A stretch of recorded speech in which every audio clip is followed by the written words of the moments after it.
Hey, Hoff here. Welcome to Hoffcast. It is episode number 181, Living Large. I might have to. This camera looks a little glitchy here. I'm probably going to have to fix that in just a moment. I was trying to fix that before the show. That's why I was a little delayed. This thing Chinese stuff. Hopefully these tariffs work and we can start making cameras in America again. You know what I'm saying? But anyways, welcome to Offcast. This is the show where we discuss current events, theories, and we laugh at the insanity of the world. It's episode 181, Living Large. It is February 5th. Time's flying. February 5th, the year 2025, year of our Lord and Savior, 2025. And we are here tonight to have a good time. I'm going to pause for station identification. No, I'm going to try to fix this. I don't see it glitching. See it glitch one more time, we'll pause for station identification, or let me know in the chat if it gets too rough there. But yeah, thank you all for being here tonight. Sorry it's so late, and it's on a Wednesday. I'll explain everything right now. So Sunday, if you didn't see the comment, I think it was still in the chat. Let me see here. I'm not sure if it is. I don't think it is, but I had left a comment in the chat Sunday that I would not be doing Hoffcast because I was suffering. I get these really bad sinus headaches, especially throughout the winter, and I had got this. They're always right here on the right side of my face, in the eye, the ocular region, and I'd gotten a really bad one there, and it gets so bad where I feel like I'm going to throw up. And then it's like I can't look at bright lights. I can't even form a sentence really. So even typing that comment saying, hey, I can't go live tonight, that was a struggle. So there's just no chance. And I apologize for that, bosses. But we are here tonight. And like I said, it's better late or else this episode was just not going to happen. So and then I'm late tonight because I thought I was going to have today off work.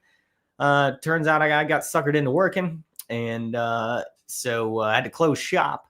And I expected to do the show probably around 9:30ish, but I didn't get out of there until at 9:35. And, I closed shop. You know what I'm saying? I closed shop. I'm not saying I don't say I shop for clothes, which I do on occasion. I got nice clothes, but I didn't even buy this. It was a gift. but I close shop is what I'm saying. That's just the kind of guy I am. I close shop. I'm the last one out. I close shop. Anyways, I need a shirt that says that. Bosses close shop. It's our late night here tonight. And cheers, bosses. Thank you for being with me. We got a list a mile long of things to go over. I'm hoping this episode's not going to be super long because it's already kind of late. But I'm in a good mood and hope everyone's in a good mood tonight. We're going to be discussing a lot of stuff. I mean, obviously, this episode's about 3 days late, so some of this stuff might seem like a little bit old news by now, but it's gonna be fun regardless. It's a fun recap of the past week. That's kind of what Hoffcast is, I wouldn't mind doing it.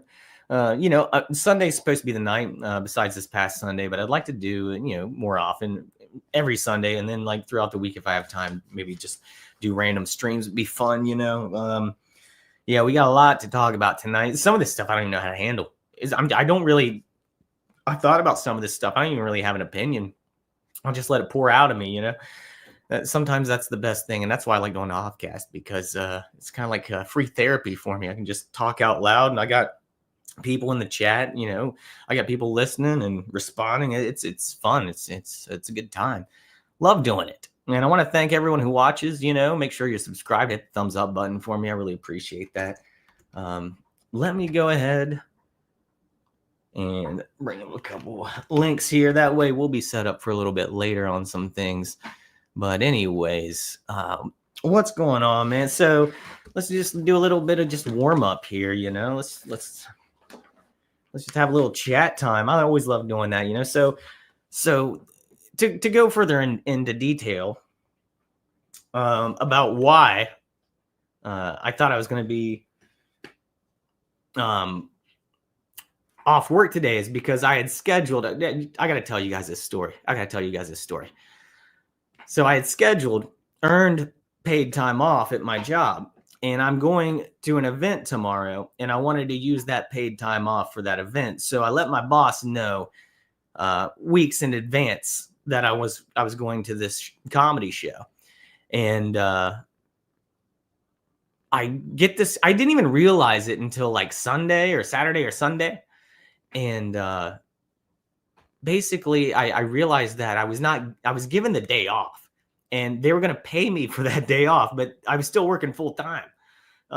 So it was like I went to my boss and I was like, "Hey, why am I still working full time? It's paid time off, not paying me on my day off." You know what I mean?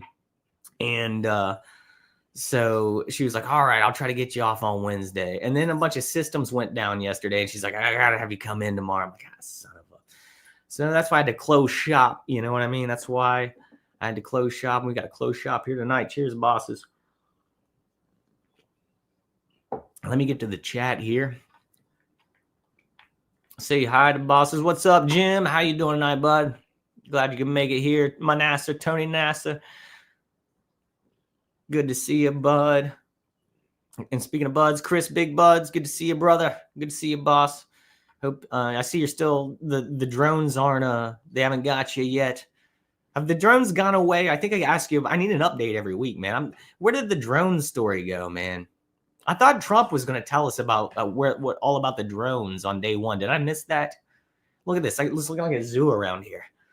I love my life, but is it what happened to the drones? They just fly away? They go back to China? What happened? I don't know. I didn't hear an update. I've been working too much to learn that much, you know. But I do know at least they're not they don't seem to have laser beams, and they haven't shot down my man Big Buds yet. So I'm thankful for that today, you know. That's something that I'm thankful for today. And I'm thankful for y'all being here. This could be just kind of a relaxed, kind of casual, more of a casual show than a business show. Yeah, thanks, Jim. Yep. Yeah, Tony said Coed Tapestry looks awesome. Yeah, it's just happened to work out perfect for the frame, the shot for the, you know, the streaming and everything, which was the plan, but it worked out even better than I expected. Appreciate the compliment, buddy. Tony's one of the nicest guys on the planet, and no matter what side he's on of the planet is what I mean. Jim said he made a statement about the drones. What did he say? Let's look it up. Why not? That's what the show's all about, right? Let's see here. See, that camera's kind of messing up on me. Yeah, we're going to take a moment for station identification. We'll be right back.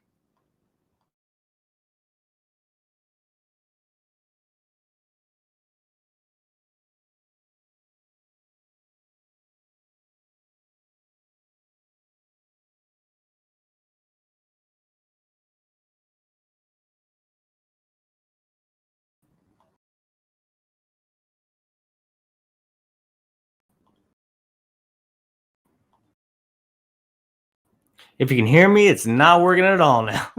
Station identification. Give me just a moment.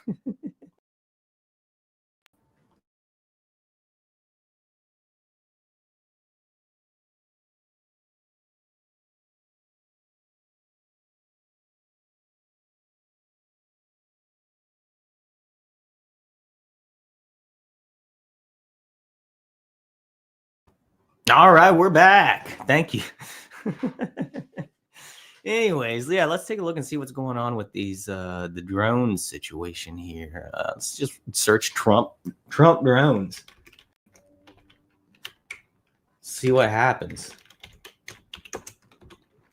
Well, I hope you all had a good day today, better day than me, and hopefully it's going to be a good evening as well. So, yeah, I was looking forward to tonight, but I knew I was going to be starting late, and I didn't want to keep people waiting, you know. Let's see here. So I don't really see much, but let's take a look here. Trump will use drones in Mexico on Mexican cartels. Okay, that's not exactly what we're looking for. Okay, so here, Trump says the New Jersey drones were authorized after suggesting Biden kept public in suspense. Does this explain? In the Oval Office, from President Trump directly, an update on the New Jersey drones. All right. After research and study, the drones. By the way, keep you in suspense. I like this lady. She's no Kayleigh McEnany. All right. She's no Kayleigh McEnany.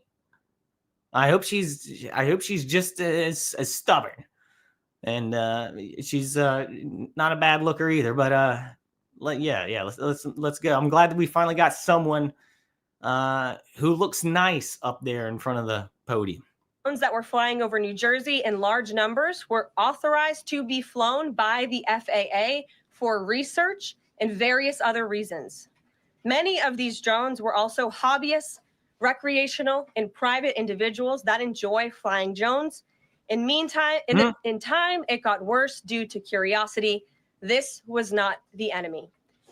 A statement from the President of the United States to start this briefing with some news. And with that, I will turn it over. I don't like that. I don't accept that. What? Let's rewind. What? I don't like it. Jones. In time, it got worse due to curiosity. Large numbers were authorized to be flown by the FAA for research and various other reasons. What? No, Many of these drones were. No. You can't just say research and various other reasons. You got to tell me for what research and what various other reasons. I don't like this response. I don't like this response at all. I don't care what she looks like. Also, hobbyists, recreational, and private individuals that enjoy flying drones. Flying Jones. I'm sorry. You know I'm tough on everybody, bosses. Hobbyists. We've gone from research to various other reasons to hobbyists. And if the FAA approved this, why weren't there any hobbyists online saying, hey, it's just me out here. Look, I'm flying this thing.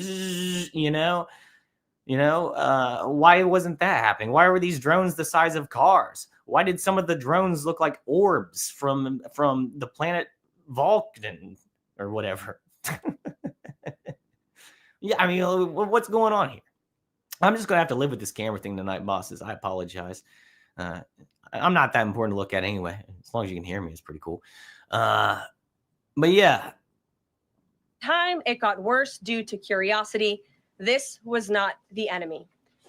A statement from the. Not the enemy. I don't like any of this.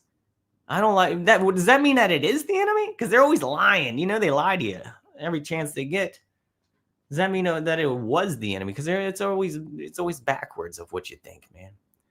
They were just trying to keep like, hey, it was the enemy. We got rid of it. You don't have to know what it is, because maybe it was aliens, and they got rid of them. They're like, hey, we can't tell you it was alien. We're not saying it was aliens, but it was aliens. Some of them had to be aliens. Some of that footage I've gone over before here I've done videos on Hoffcast, but whoa. Yeah, just I don't like this response at all. The President of the United States to start this briefing with some news. And with that, I will turn it over to questions. And we will begin with our new media members, Mike Allen from Axios, Matt Boyle from Breitbart. Mike, why don't you go ahead?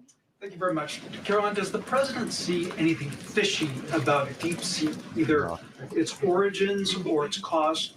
And could China's ability to make these models quicker, cheaper, affect our thinking about expanding generation data centers, chip manufacturing? Sure. The president was asked about DeepSeek last night on Air Force One when he gaggled for, I think, the third or fourth time throughout the weekend with members of the traveling press corps.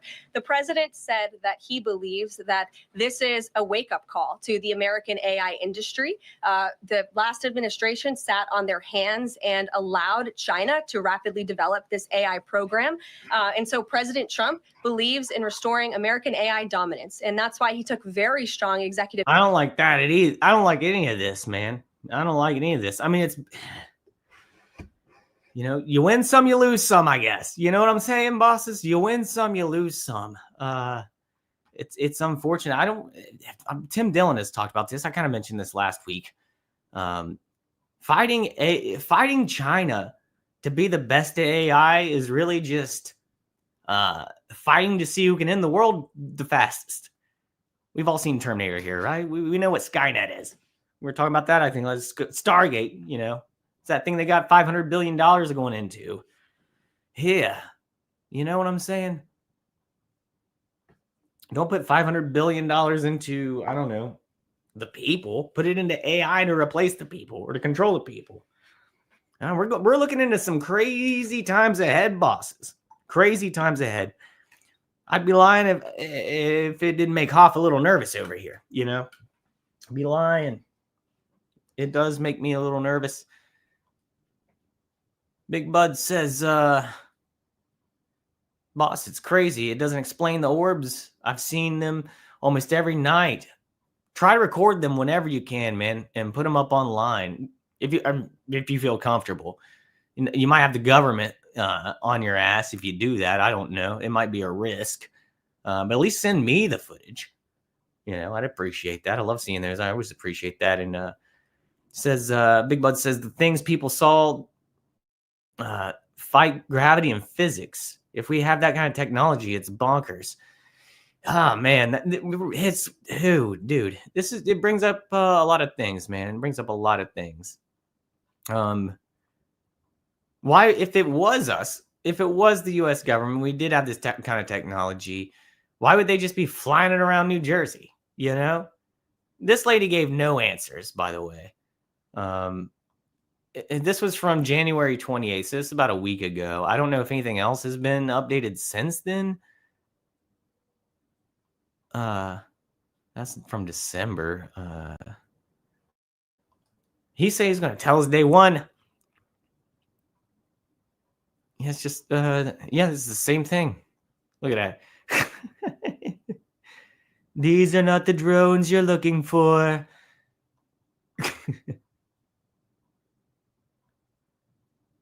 Oh, Big Bud says he posts them on TikTok. Oh, I'm sorry. I don't use TikTok, man. I would almost get TikTok just to follow you and see the drone footage, though. I can still watch TikTok on, I can just search it, right? Like on a browser, I think. I don't think you even have to have an account. I'm pretty sure you don't even have to have an account for that. But yeah, I don't know, man. Here's what we know. Let's see here. That's the same thing.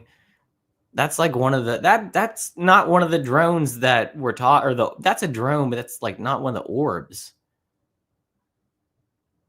Why didn't they tell them it was them? The FAA. Why didn't the FAA tell law enforcement or state officials it was them? The FAA did not directly answer that question, or say why the FAA. So we're not any closer, really, to knowing. It's more speculation. This is just bringing up more questions. Did not admit the drones had been authorized by that agency. When asked why the FAA never revealed it authorized the drones to fly for research purposes, FAA spokesman Christopher Maloney on Tuesday referred the matter to the White House for its official statement. He added for background that the FAA's role is to ensure drones operate safely within the broader national airspace system, and said it's legal to operate drones under 400 feet while complying with all rules, including avoiding restricted airspace and other aircraft. Well, we saw something happen this past week where there was I don't even know. I'm not going to bring that up. I mean, the whole plane thing, the helicopter crash, we might talk about that briefly tonight. I don't really know what else to say about it that hasn't already been said. I don't really enjoy watching the footage. Heck, I don't even know. There's so much confusion around that too. But anyways, what's bothering me about this whole drone thing, to be honest with you, is the fact that it was a mystery under Biden, and it's still a mystery under Trump. So you can't blame Biden, really. And Trump's not helping either. So we need a president to tell us something. You know, we need someone out there, and we figure top dog would be the one to tell you. And I'm not satisfied with that answer, bosses. I'm just not. I'm going to send Donald Trump a tweet, and I'm going to say, "Hey, buddy, I'm not happy with your response on the drones, and this is on behalf of my my buddy Big Buds as well. We're not happy with this response. We want to know what these drones are, buddy. We want to know what the orbs are. I don't care. Not the enemy. That's not. They're saying, just ignore it. Just look the other way. Nothing to be scared of. Nothing to worry about. Grows economy. It scares me a little bit, man. Like, man, Trump said day one. He said he would tell us what they were. You know, I like Trump, but I like to think. I like to be able to think for myself too, you know. And when I don't like something he does, I'm gonna say I don't like it. You know, when he does something I like, I'm gonna say I like that. I like deporting. I think deporting is great. We should deport, and we're gonna get into that tonight. Deport, baby, deport. I didn't watch the video, but I saw. I like Salty Cracker a lot, and I saw he did a video, and it came up, but I didn't have time to watch it. It said, "Well, let's just maybe we take a look at it right now. Let's take it. We're gonna end this."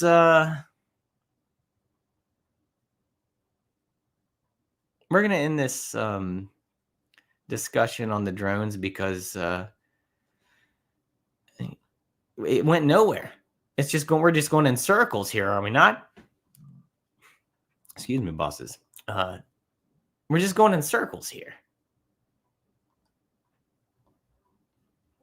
But anyways, man, yeah, that was a good little that was a good start to the show.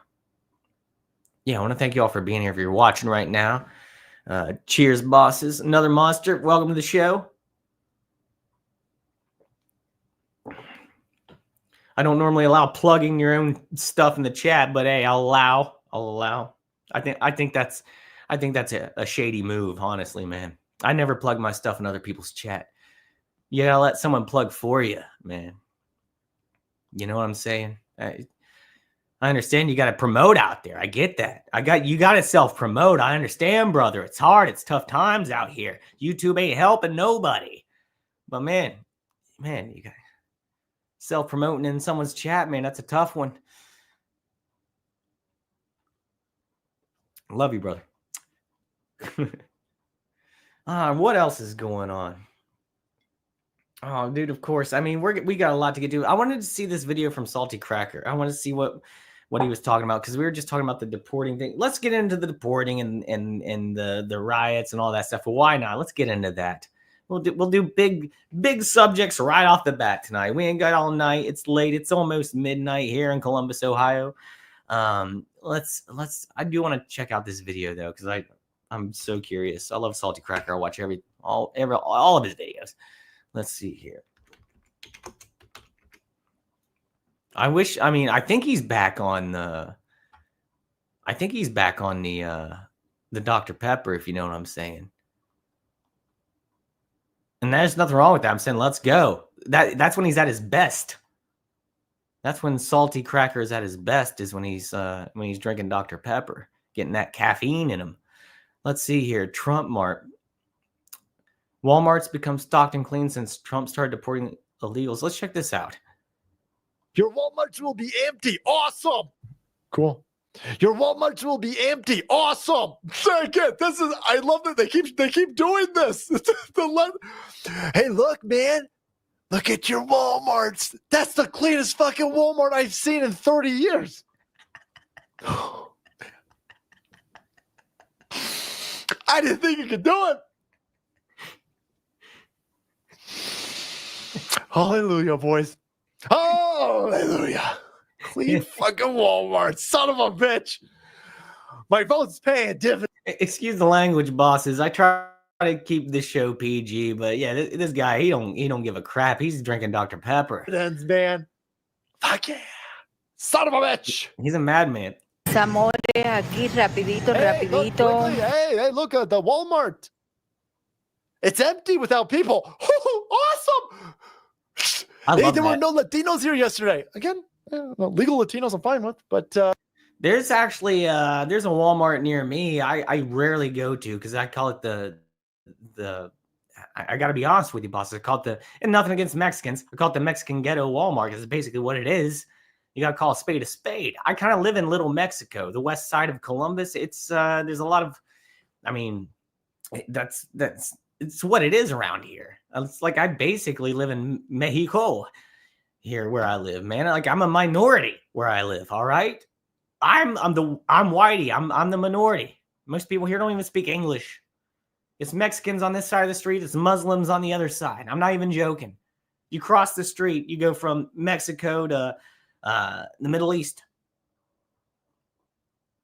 It's a diverse street. And then you got me. There's only like 3 white families out here. The rest of them all hightailed it, you know. For some reason I stick around. I like to be in the grit. You know? I like to be out there amongst the everyman because I am. And that's who I care about. I close shop. Mr. Mackey, what is up, bro? How you doing, boss? He says, hey, Hispanics can be very rude if they think they're above you in social status. Don't feel bad about being rude to them. Treat others as they treat you. Man, like, I do have an issue with that. Like, that's why I don't go to that Walmart. They usually have large families, and they'll block the entire aisle, and they won't even acknowledge you if you're trying to get through. You know what I mean? I think they're racist. They see Whitey, they're like, ew, Whitey, we're not gonna do anything for him. You know? What on the Whitey animal? They called me an animal one time. My neighbors. I don't even know what I did. I just came home from work, and they were all sitting out, you know. Sitting out on the stoop, and I walk by, and the old woman, the older woman, she points to me, she goes, animal. I didn't even have my dog with me. You know, I just got home from work. I don't know what that was all about. I thought that was rude. I'm pretty sure I know what animal, I'm pretty sure I know what that is in Spanish. I can't speak Spanish, but I'm pretty sure I know animal. I think I know what that is. I think it's pretty obvious. And I don't think it's a compliment. No, there was no party before. It was like a potty animal, No, it's just animal. Cat. Good job. Cat's name is Dale because it looks like Dale Earnhardt. But anyways, what was I saying? Let's see here. Cash Ford, what's up? How's it going in Gary? Let's see. Glad you bosses are here tonight. Very thankful. Let's watch a little bit more of this. Why not? it's empty. It's so fucking great. Ah! Yeah, boy. Holy shit. Oh yeah, I remember what I was gonna say, man. Dude, this one time I was at Walmart. I was at the Mexican ghetto Walmart, man, and I was trying to buy a pack of cheese. You know, I was trying to get me some cheese for my sandwiches for work. And I like Sargento, and I don't always know what kind of cheese. They got a lot of flavors. When am I going to go with Gouda this week or provolone, Havarti, aged Swiss, baby Swiss? Which do you go with? The baby Swiss or the aged Swiss or just the regular Swiss? You can have the whole Swiss, 3 generations of Swiss. Oh, the Switzerland in there. What if you did that? I've never had a sandwich with 3 generations of Swiss cheese on it. Next time I go to the store, if I'm rich enough, I'm buying baby Swiss, and aged Swiss. And then I'm going to put them all on a sandwich. I might have to like grate them up together instead, because I mean 3 slices of cheese, unless they're like the thin kind, that's a lot of cheese for one sandwich. But maybe grind it up, melt them together or something, you know, on a grilled cheese with all 3 generations of Swiss, baby Swiss and aged Swiss. I mean, oh my, it's just wild. You might fall into another dimension if you do that. You might even just like, you take a bite and then you open your eyes and you're in Switzerland. You're in the Alps with some hot chocolate and a fine lady with some pigtails. and one of them girdles or what? I don't know what the hell they're called.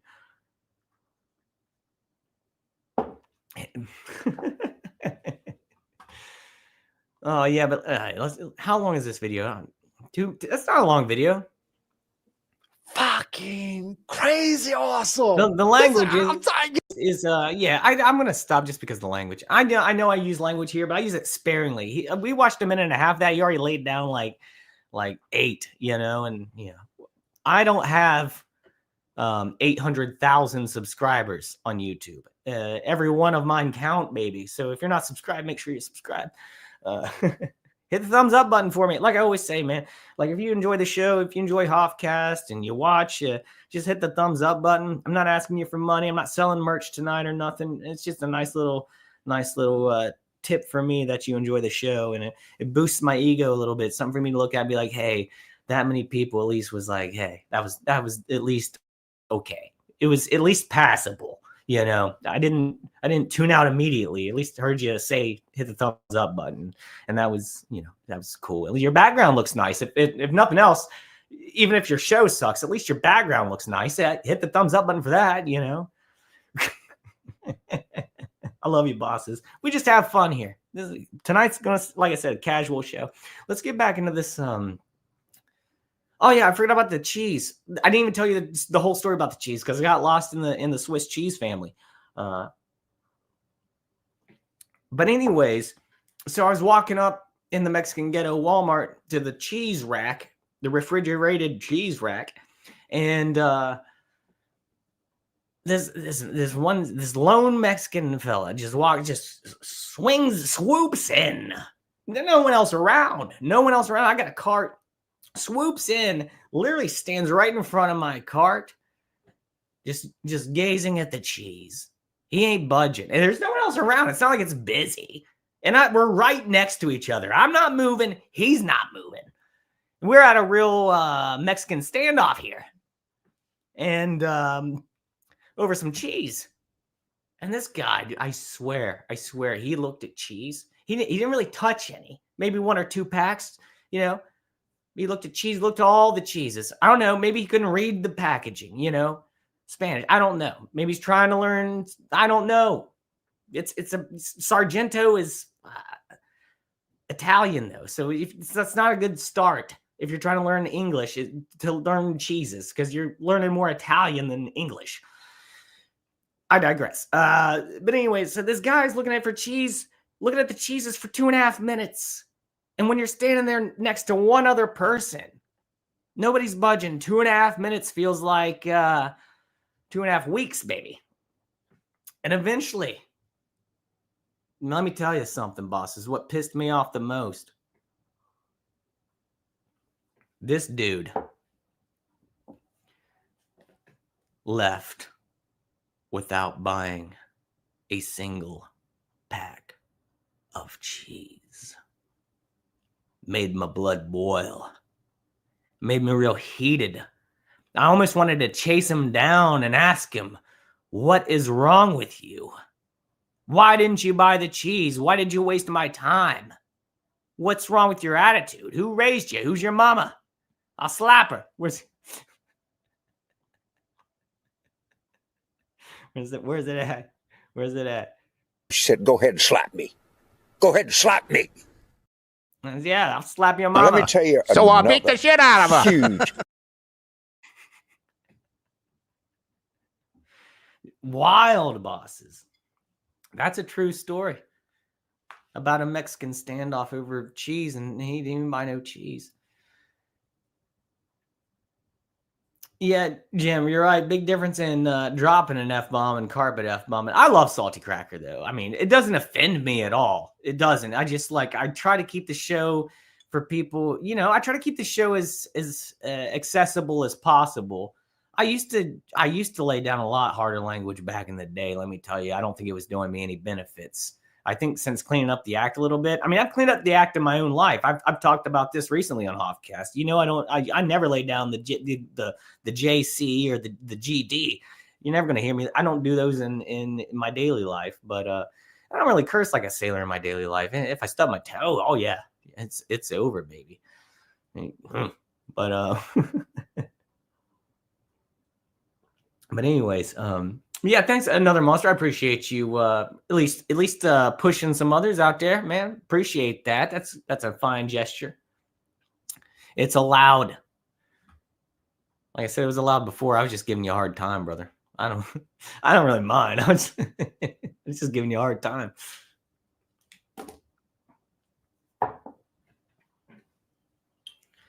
All right. I mean, but we're gonna get back into this. Yeah, we're gonna keep talking about this. We're gonna look at some of the.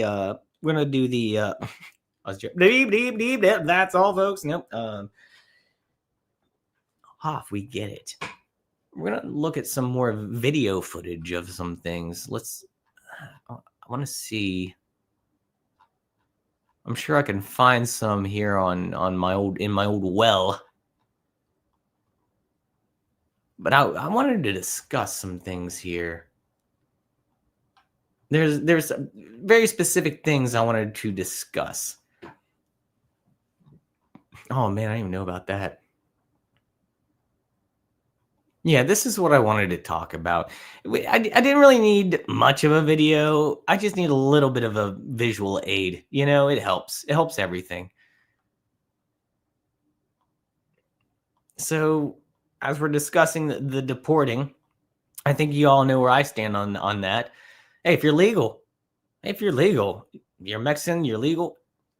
Even if I don't like you in Walmart and you waste my time looking at cheese, if you're a legal Mexican, I ain't gonna say a word to you. You did all the research. You want to be an American, dude. We had a Mexican come in the shop today. Cool guy, very cool guy, and he was wearing a hat with the American flag on it.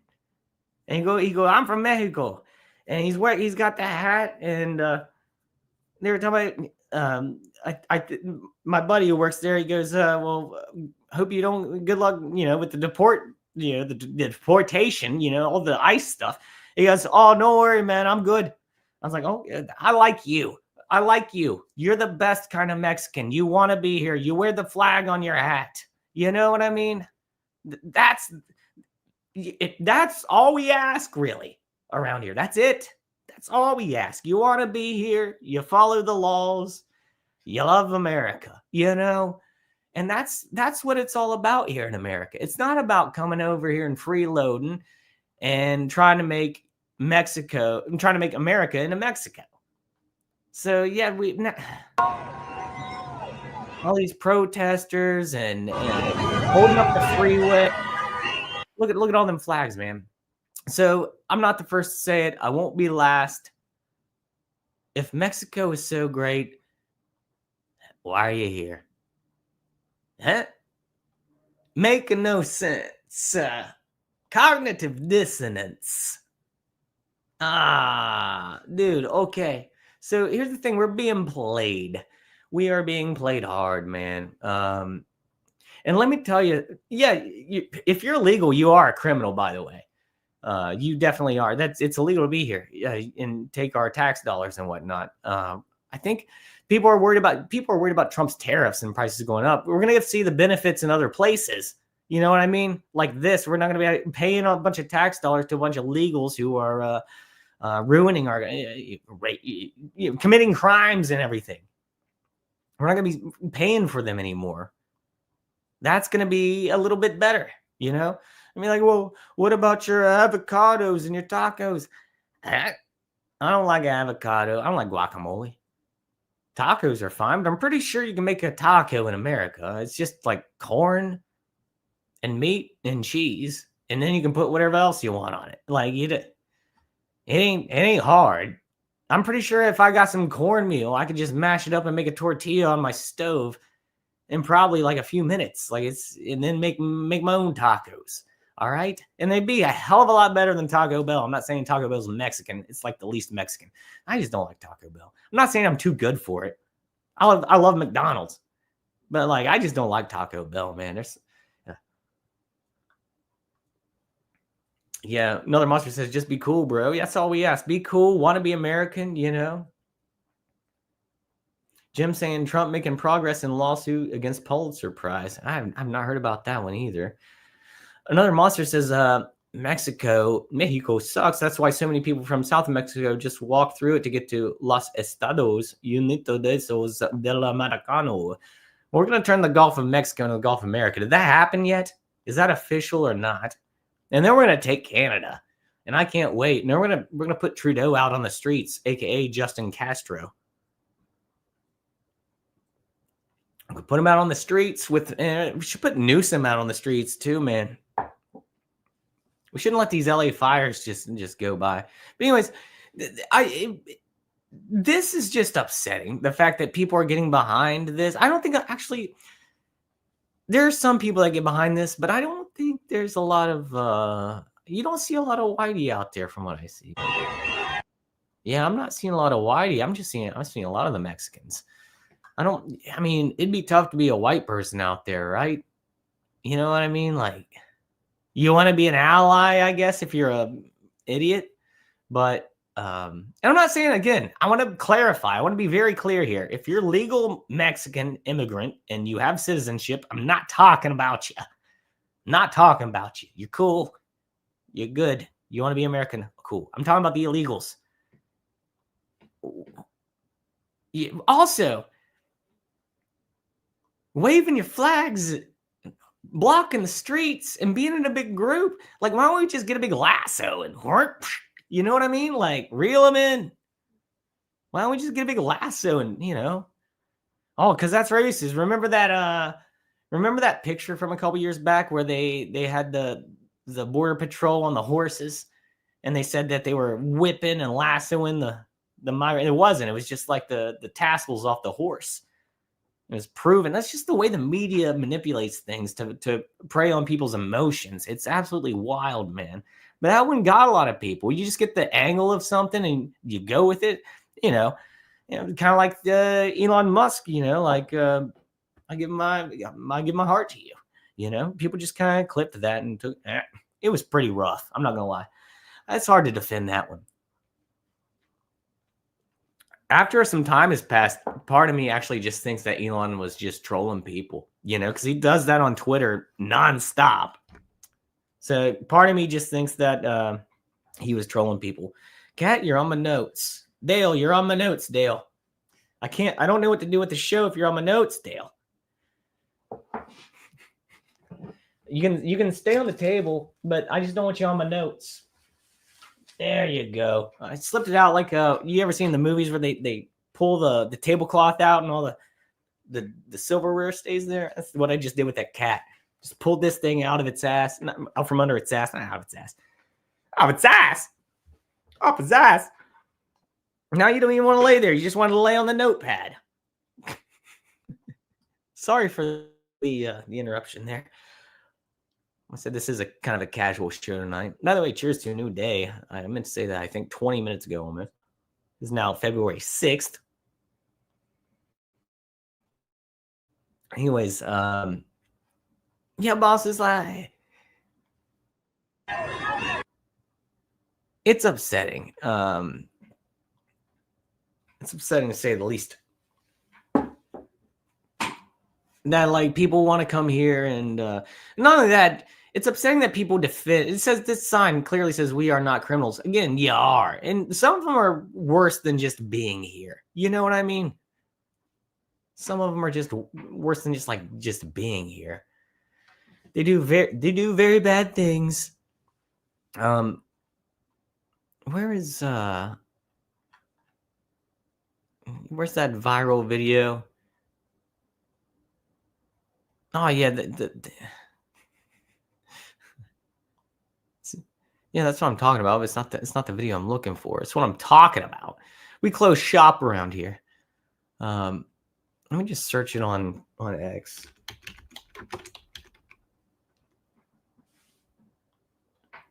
So this one was pretty rough, I want to find the actual video. Where's the actual damn video? There it is. Oh, this one's rough. Bosses, we sometimes we do cringe on here. We have to get through we have to get through it though. You know what I mean? Because it's worth it on the other side for the jokes. So here is actress Selena Gomez. Actress Selena Gomez. Let's make sure we keep that in mind because she's not a very good one. I would say this was overacting. But here we go, bosses. I just want to say that I'm so sorry. All my people are getting attacked. The children. I don't understand. I'm so sorry. I wish I could do something, but I can't. I don't know what to do. I'll try everything. I promise.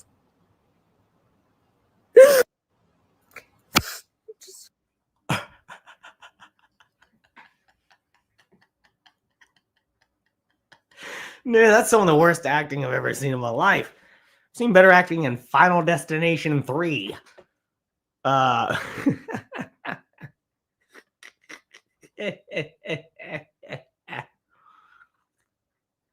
She's defending criminals, by the way.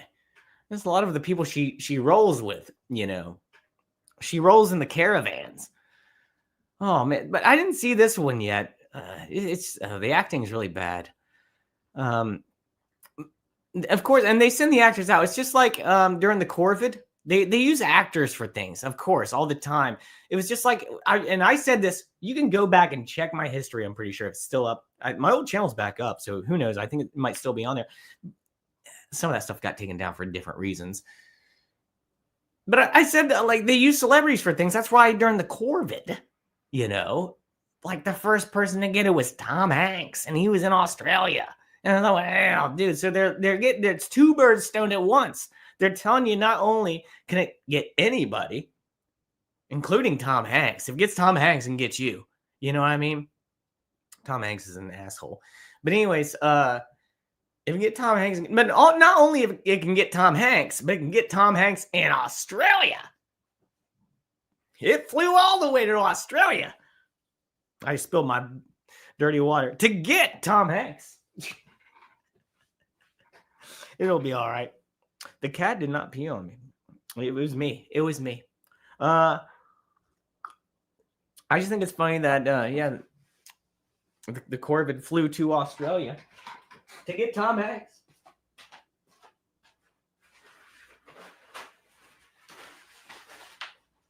Getting liberal with it, bosses. Getting liberal. That's what I'm talking about, though.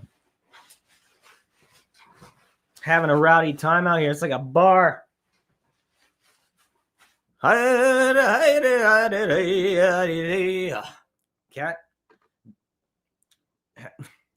You're standing in dirty water. Anyways, I want to see this response Joey Diaz has. I like little Joey Diaz. What the fuck is wrong with that little Mexican bitch? Oh my God. These California people. Why are you crying? If you like the Mexicans so much, get on the bus. Tell Trump to pick you up. I'm over here sweating bullets. You don't see me walking the last couple days. My last name is Diaz. They might make a fucking mistake, and I'm calling you Collect from Colombia.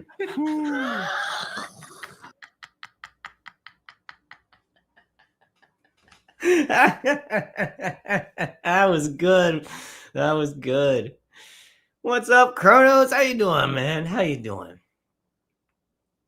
He said Aussies can act. I don't know. Ask Mr. Tony Nasser. I mean, Paul Hogan was great. He was Crocodile Dundee, you know. That was really good. I like Joey Diaz, man. So tomorrow, I mean, speaking of I'm a little quick story time for tomorrow. I'm going to be seeing a couple of my my heroes tomorrow live. Sam Tripoli and Eddie Bravo. If you don't know who they are, you should look them up and listen to a lot of them. And I don't really agree with Eddie Bravo on everything, but he's always entertaining to hear, and he seems like a nice fella. He's just so entertaining to listen to. But they're gonna do like a tinfoil hat podcast comedy night tomorrow in Columbus, and I'm going to that. I'm very excited about it because last time I saw Sam Tripoli live, it was like the funniest stand-up ever. Yeah, dude, he's gonna have him and Xavier Guerrero from the show, so I'm pretty stoked. I'm hoping to talk to Sam after the show. I'll give you an update on this, but I'm hoping to talk to Sam and be like, hey, bro, when are you going to have me on the podcast, and why haven't you responded to any of my messages for the past few months? You know, I'm going to call him out. I'm going to get on that podcast one day. Mark my words, bosses. That's like, if that happens, if I get on tinfoil hat one day, bosses, I would be just satisfied. I'd be like, I did it. I made it. That's like my goal. Look at this cat, just loves this notepad for some reason. I'll get you a notepad. I need that tonight, but I'll get you one in the future if you like. It's pretty cheap if you just need a notepad to lay on. That's cat. Pretty simple cat. I don't think a lot's going on up there, but it's full of love. Big heart. Small brain, big heart. Let me tell you. Nah, Crun is not a pushy cat. No, not at all. I mean, pushy in the way that it just wants to be loved, but it's not pushy in a bad way at all. You know, awesome one. What's up? How you doing tonight? I want to thank all you bosses. I didn't think many people would show up because it's just so, I did give people a heads up a little bit in the chat, but yeah, it's kind of a off night and very late on an off night. So I didn't know if anyone would watch or not. I figured if they didn't, then it'd still be down there for future watches if anyone wanted to. But it's always good to have people live and see in the chat and respond to the comments and everything. And make friends in the comments too. You know, if you haven't said hey to, I think everyone said hey to each other. I love that. I mean, that's big deal to me. You know, hashtag not a cult here at Hoffcast, but I want everyone to get along. And we've gotten to the point where we've got a great crew around here, even though I always welcome new people, you know, always welcome new people. So if you're new and you don't chat, if you're ever lurking, feel free to say hi. Everyone is nice here. We got a good group. We're the bosses. Cheers. We're lawyers.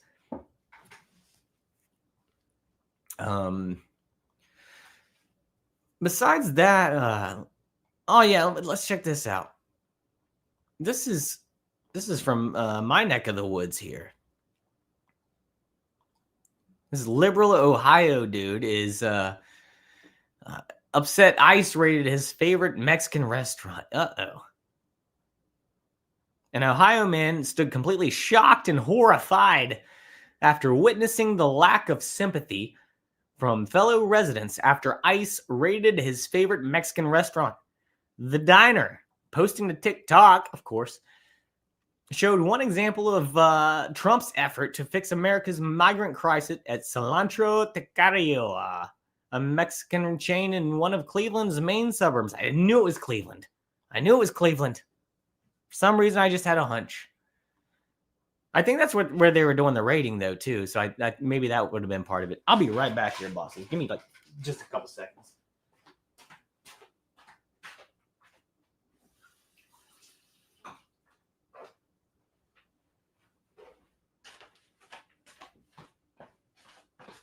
All right. So, Northeast Ohio, at least 56 ICE detainees were being held in detention. Hell yeah. Let's get a little Bezos in that one. 56. Hell yes.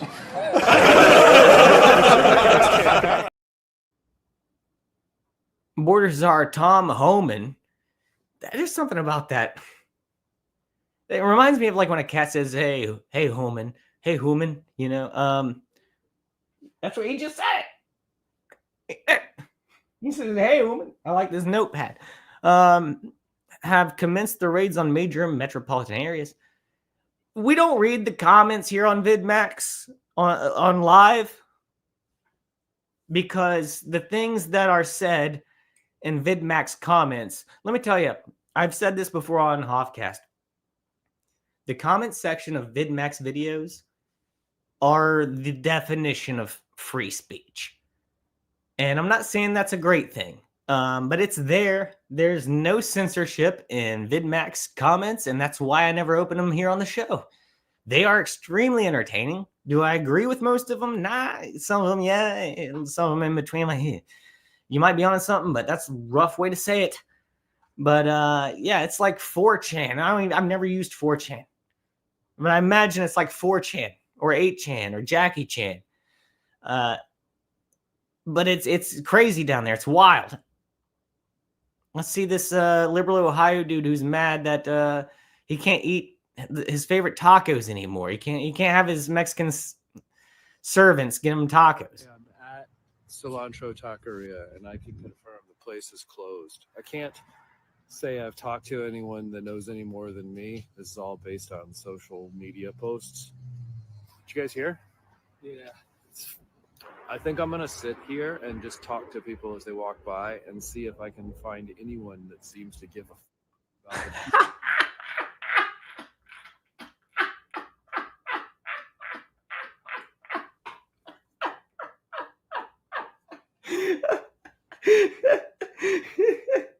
Unexpectedly, that might be the highlight of tonight's show. Holy crap, dude. Oh my. That was absolute gold. Let's hold on. We're going to finish the video, but I have to see that again. posts. Did you guys hear? Yeah. I think I'm going to sit here and just talk to people as they walk by and see if I can find anyone that seems to give a f about Where's that Jurassic Park meme with Newman from Seinfeld? He's like, see, nobody cares. the people. So far, I'm batting 0-3. You ain't batting nothing, bro. You're just out there whining about. Nobody cares because people are happy about it. People are happy. That's why. This is a great social experiment, and you're finding something out, man. I hope you're learning something, buddy. I hope you're learning something with your little social experiment. Also, it's the middle of the night and it's freezing cold. Probably nobody wants to talk to you about, you know what I mean? A couple of times I said, this is really bad. This is terrible. I don't like this at all. And people, one guy, he shrugged his shoulders and said, it's an unfortunate situation. Another guy said something like, well, don't do bad things. Somebody else was mad because they charged his credit card because they used their online system. Probably stole a bunch of money from him. Probably stole a bunch of money. Wired it back to Mexico. That's something I wanted to talk to you guys about tonight, by the way. Let's listen to this one more time. Did you guys hear? Yeah. I think I'm going to sit here and just talk to people as they walk by and see if I can find anyone that seems to give a f I might have to clip that one, bosses. That is so freaking good.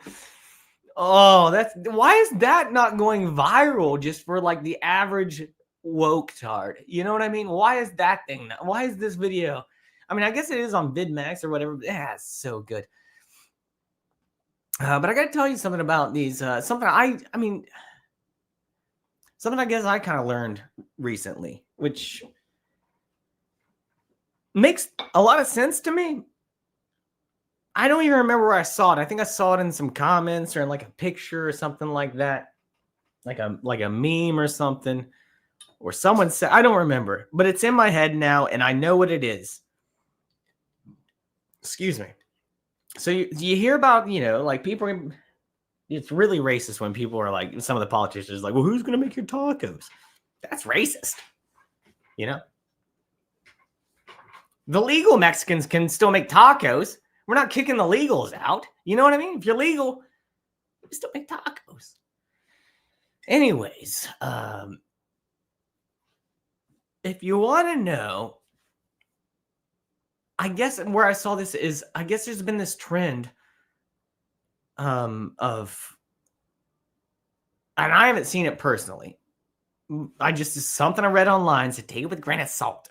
But I guess there's these trends going on on social medias where it's like Mexicans are, saying, here's my dream home in Mexico. And they're like 40, 45.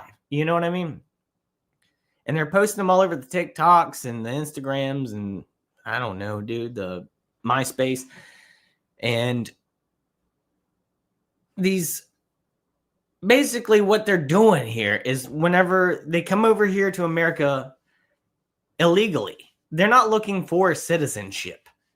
They're just looking to work, and they'll work for cheap. And I'm not saying this is 100% of the cases, but this is a decent percent of the cases. Can't give you a percentage, but apparently this is happening.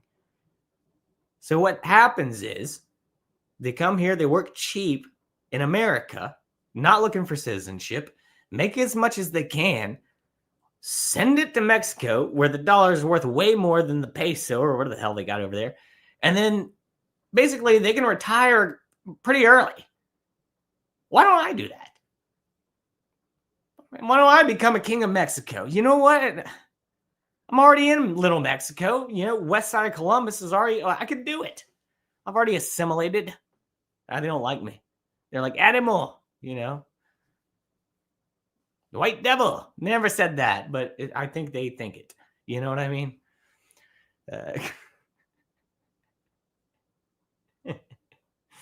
Let's see what's going on.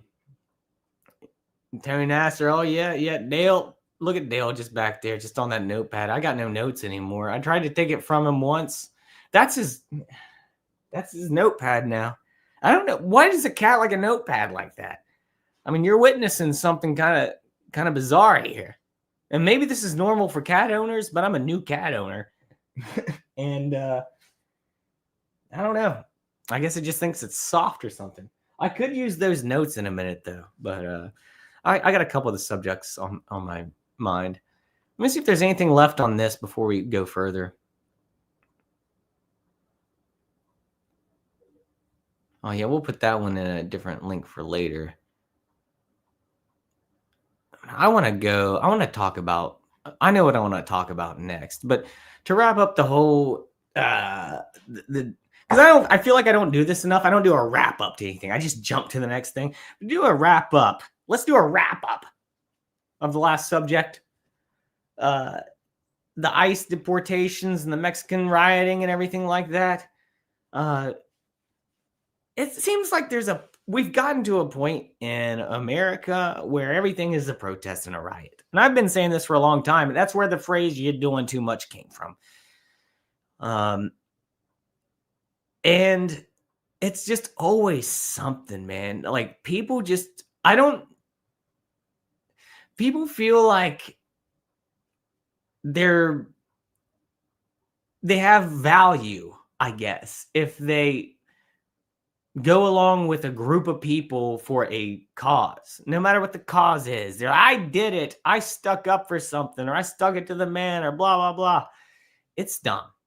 I'm not saying you don't have the right to protest. Of course, it's America. Peacefully, of course you do. But it's gotten to the point where it's a trend. It's an absolute trend. You know what I mean? It's like, oh, I did it. People, they don't even care about the causes. Most of the time, a lot of them are like more liberals, who do the rioting and the protesting and stuff. And people, oh, what about January 6th? You know what that was. And if you watch Hoffcast, I'm not going to give that any kind of credibility, because we all know that was not the same thing as BLM or Antifa burning down $2 billion worth of cities. They let grannies into the White House or the Capitol, the Capitol, through velvet ropes. Some people say some of that was green screened. I don't know any of the truth about that. Just throwing that theory out there. It's what we do here at Hoffcast. Talk about current events theories and laugh at the insanity of the world. And that's a theory. I've seen pictures of like that Jacob Chansley, the QAnon shaman. It's like all green screen. And I don't know if it's real or not. I don't know. But it's like, it's bizarre. You know what I mean? You can find that pretty easily, by the way. Let me just try to find it real quick here. And just so, I like to do that. Visual aids. Oh, Hugh Shaman Green.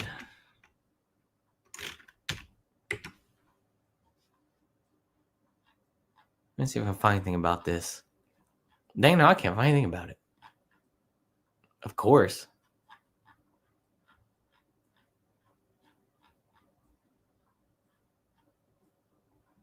Man, that's wild. That is wild. Basically, I've seen these pictures online in my algorithm, not just when I search, but of them like standing in front. Like it's just like it's all made up. It's all made up. Dude, we talked about Biden getting his jab on a soundstage. That's not. They didn't even cover that up. They're like, yeah, we just did that. And we're like, why? Why didn't you just go to the White House and do it? Like, why? Why'd you have to do it there? It was more work. It was more work to build a set. More money.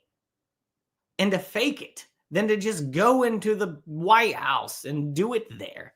It was bizarre. It was bizarre world time. It was during the COVID, and man, I remember that. People are trying to forget. People are trying to forget about the COVID, man. Spring Hill Mac, what's up? I'll get back to you in just a second, bro. Thanks for being here, bud. But there's people trying to forget about the COVID times, man. And they're trying to make you forget. They're trying to memory hole it, put it way back there so they can do it again. I'm telling you this, buddy. It's not far off, especially with Trump in office. I'm not saying he's going to do it, but they always pull tricks, They're like, we're going to do it. We're going to do it.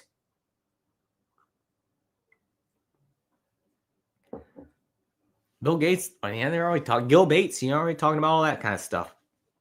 Been talking about it for a long time.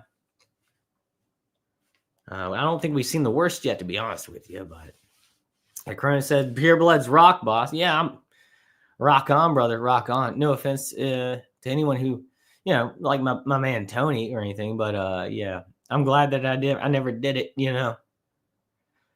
Spring Hill Max says, what about May 31st? And that's when Antifa attacked the White House, something they're talking about doing again today. Ooh, that's not good. That is not good. He says, when you get asked about June 6th, ask about May 31st. Yeah. Dude, I thought that was going to happen already during Trump's inauguration. I thought, but let me tell you a couple things here. If real life liberals, all right, they can't actually do it. They need the help of the government, allegedly. They need the help of the CIA, allegedly. And allegedly, they call them Antifa, allegedly.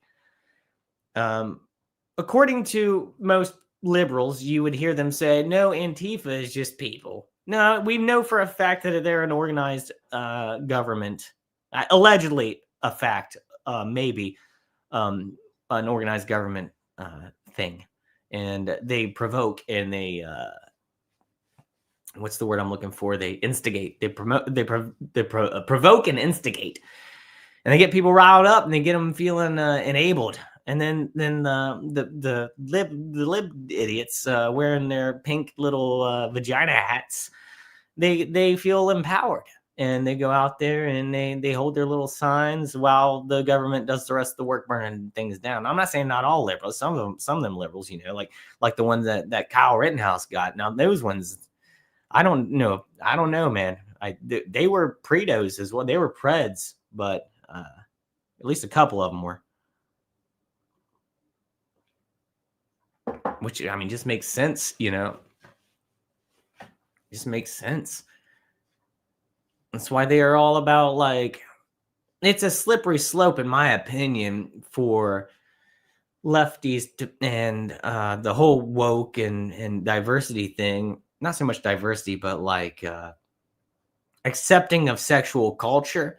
I think it's a slippery slope, man, because we saw that heading straight towards maps. Do you know what that is? Basically, I'm hoping what Trump's doing, like I said, take the good with the bad, putting in all this DEI stuff and taking pride flags out of school, which I completely agree with. Because, like, third graders don't need to be looking at a sex flag every day. It's what it is. It's a dirty sex flag. It represents your sexual nature. That's what it is. All right? I'm not saying my sexual nature isn't dirty either, but it's not like that. I'm not putting it on a flag. I'm not putting my dick on a flag, all right? And then put it in front of kids. It's basically what it is. I don't know if that's not what it is. It's an ugly flag anyway, let me tell you. Do you think the gays would come up with a better looking flag? You'd think they'd design a better looking flag. That thing's ugly as hell, and I don't even care. You know what I mean? Like, I like things that are aesthetically pleasing, but that thing is hideous. Jeez, you think the gays would? I'm telling you, you think the gays would be like, we gotta do something about this. We gotta do something about this immediately. You know, this is not good. That right there, that is not good. Don't like it. You think they would do something, but the LGBTQ kind of left behind the LG. You know what I mean? I think a lot of the lesbians and the gays, they don't even really. I think they're going. They're becoming based at this point. They're like, that's not what we asked for. You know, not all of them, but I know some of them personally. It's bizarre. It's bizarre. And let me tell you something else about a lefty while we're chatting here. I know this from working with many of them. You can always tell a lefty because they don't shut up. They can't help themselves. You know what I mean? They got no tact. They have to tell you what they feel. When I go to work, bosses, I don't talk about religion or politics. When I'm Hoffcast, that's all I do. Not so much religion. I don't preach, but you know what I mean. I talk about politics a lot. But when I'm at my job, it's nobody's business at my job what my political affiliation is or what I believe spiritually. It's not relevant to my work. I don't work at a church and I'm not in Congress. So it's not relevant at all. And I don't think it should be. But the lefties, they love to tell you all day, man. They love to whine and bitch all day and make up things. Let me tell you, lefties are the biggest conspiracy theorists in the world. And they're wrong about them is the thing. That's the problem. They're conspiracy theorists and they're always wrong. Russiagate, oh my gosh, dude. Like they still can't admit that one. They still can't take the loss on Russiagate, bro. They're still, at least they're like their boogeyman, which the leftists always have to have a boogeyman. It's shifted from Putin to Elon Musk. They haven't said anything about Putin in a while. Putin's like getting jealous, I think. Putin's going to have to bomb somebody to get some attention. We don't want that. We don't want that at all. But that seems like that's what's happening here. They've completely, the focus is turned completely on Elon Musk. Like, I feel like it's more on Musk than Trump at this point, which I think that's completely valid. If you watch Hoffcast, I'm not a big fan of Elon Musk. I don't hate him, but I don't trust that guy one bit. I don't trust him. And I think he could be bringing the end of the world to us via AI and his dumb technology. And I don't think his rockets really go to space. I don't think they're that impressive. You know what I mean? You're landing rockets on Earth? That's not that impressive. I could do that. I could buy one at a hobby shop right now. You know what I mean? I can get a bottle rocket, land that thing on Earth. It's not that impressive.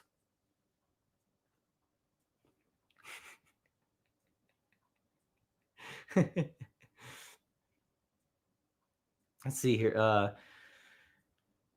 Spring Hill said, we'll see how much they're doing after today with the USAID being shut down might affect their funding. That's a good thing. That's a very good thing. That USAID was, from what if I remember correctly, if I recollect, a lot of that money was just going into basically media. Am I wrong about that? Like media, like liberal media? I'm pretty sure I'm right. I get things mixed up sometimes, but yeah.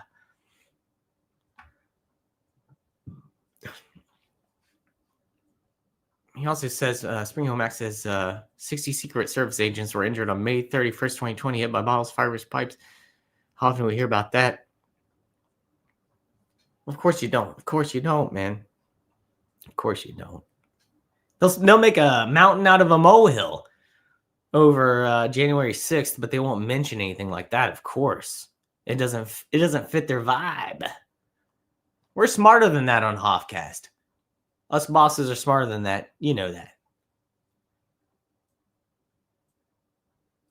Oh, this would be sick. This would be so sick. Let's check this out real quick here, bosses. Speaking of Trump, and this is something you say you take the good with the bad. This is one of the good ones. This would be sick. Trump calls for the end of federal income tax. Let's go. He's going to be very rich again, and it's going to happen very quickly. It's time for the United States to return to the system that made us richer and more powerful than ever before. You know, the United States in 1870 to 1913, all tariffs, and that was the richest period in the history of the United States, relatively speaking. In other words, relatively. And they set up the Great Tariff Commission of 1887. And this commission had one function: what to do with all the money that we took in. It was so enormous that they had no idea. It was a blue ribbon committee. It was set up 1887.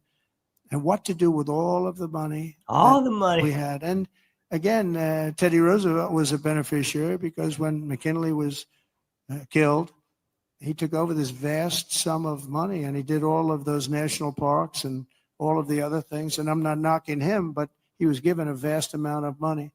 And that was all made through tariffs. We had no income tax. The income tax came in 1913. As I said in my speech last week, instead of taxing our citizens to enrich foreign nations, we should be tariffing and taxing foreign nations to enrich our citizens. That's badass. Listen to that last line again. That's badass, dude. I'm all about that. 1913. As I said in my speech last week, instead of taxing our citizens to enrich foreign nations, we should be tariffing and taxing foreign nations to enrich our citizens. Yeah, baby. Yeah. If nothing else, dude. All right. I like a good gamble. I'm not a gambler, but hey, we've been stale for years now. I like it. Let's shake it up. Let's shake it up to see what happens. What can we lose? The rate we were going with inflation and shrinkflation and everything couldn't get any worse, really. It's just we were going on a slippery slope, and it was just heading that way. Let's shake it up, see what happens. Why not? You know what I mean? Yeah. Cheers, Kronos. What's up, man? Let's party like it's 1887. I agree with that. Man, that's good news, though. That's very good news. I like that. Let's see what else is going on here. I might have to do a quick intermission. I'm gonna find a video for intermission. I could use a little refresher here, and we get into maybe just maybe a couple more subjects.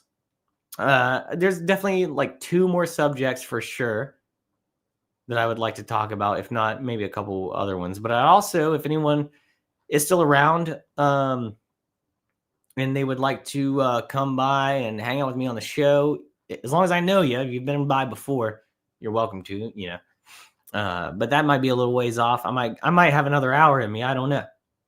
How long we've been going? About an hour and a half here almost. So, but yeah, we're going to do a short intermission here. I don't even remember what we used to watch for intermissions back in the day. You know what I mean?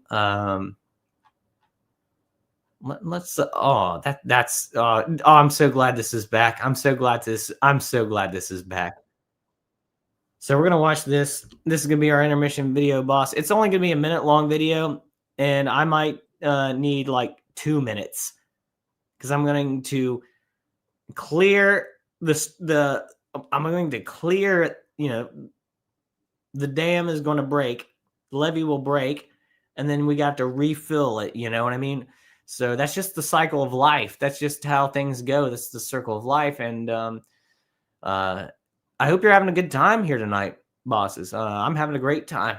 I hope you're enjoying yourselves. I sure am. And we'll be right back here. This is one of my favorite videos.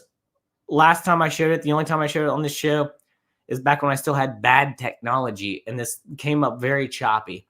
But this is one of my favorite videos on the internet. I think it's underappreciated. So we'll be back in just a moment, bosses. If you need a break, go get some Cheez-Its. They're still not paying me. Let your cat out. I can now actually do that. I'm not going to do that during this break, but take your dog out, or just sit here and enjoy this fun little clip and be patient. I'll be right back.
Son of a gun, that it kept playing into Bo Burnham. That's 30 seconds I'm gonna have to cut out later. At least it was during intermission. Cool. Yeah, they're gonna get me for that one. Oops. Yeah, that's a good song though. I do love that Bo Burnham song. Yeah. I didn't expect it to keep playing that though. At least it was enjoyable, I'm sure, bosses. Let's go back to this for a second. I didn't get to enjoy this. Let's go. Let's go. Thank you all for being here.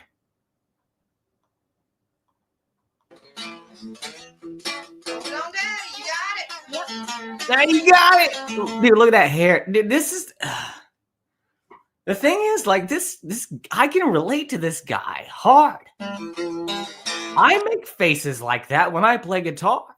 People tell me I make faces when I play guitar. I've seen pictures, I've seen videos. I make faces.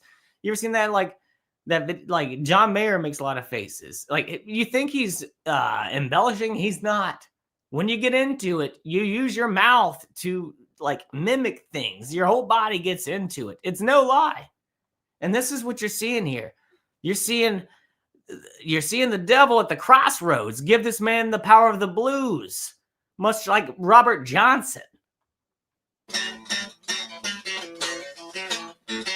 That's a sick riff.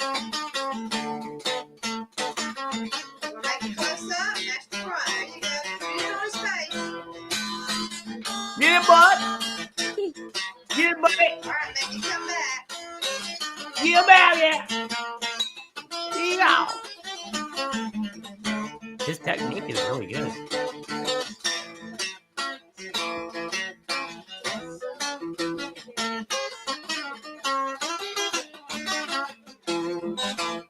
That boy done sold his soul to the devil.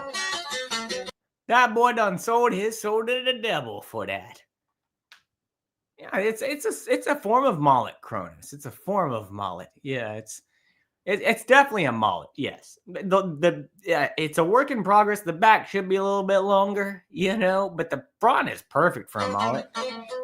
Yeah, it's like if it was just like, it is technically a mullet, but if it was just a little longer, oh dude, it would be prime mullet, dude. Look at that.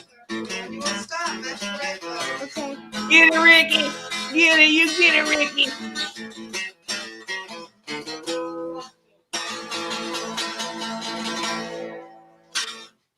Good boy, Ricky. Yeah, good stuff, man. All right, bosses. Speaking of music.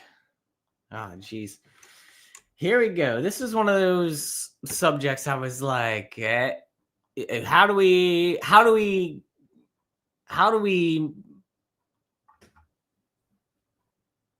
do this one? What is the word I'm looking for?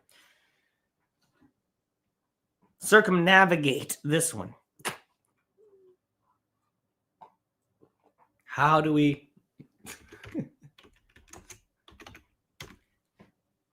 What do we do with this? You know, that's where I'm at with it.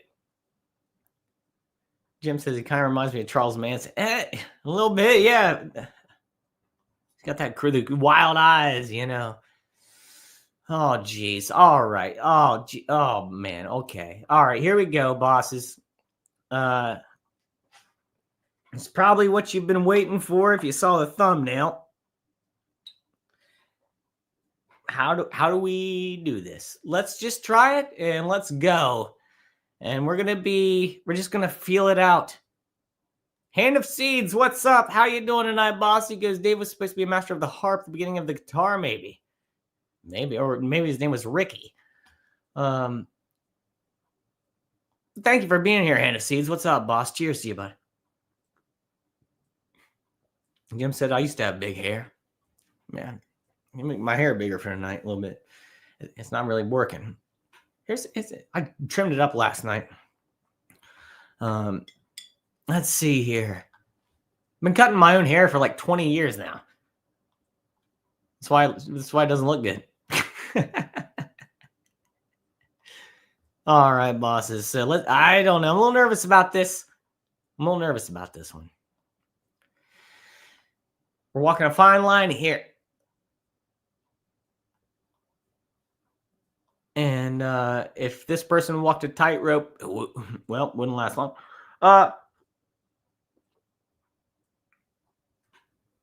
Let's just say, let's fix this title.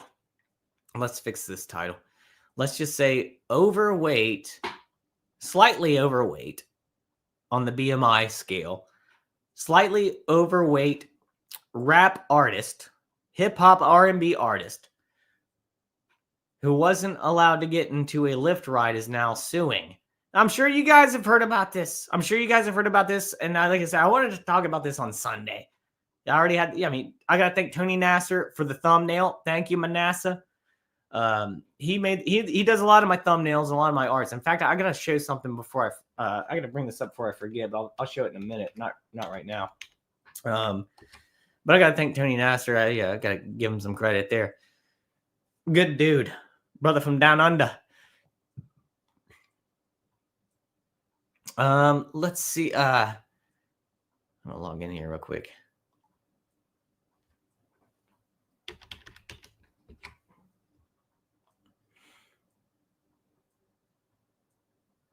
Oh, Hand of Seeds. It's a good question.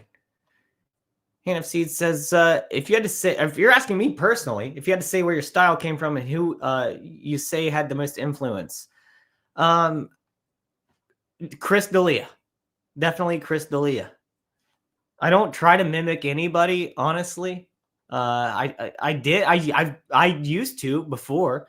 When I started, I think everyone's been guilty of this. When you start out on YouTube or like doing something, you see someone else do it and you automatically mimic it because you don't know how to do it.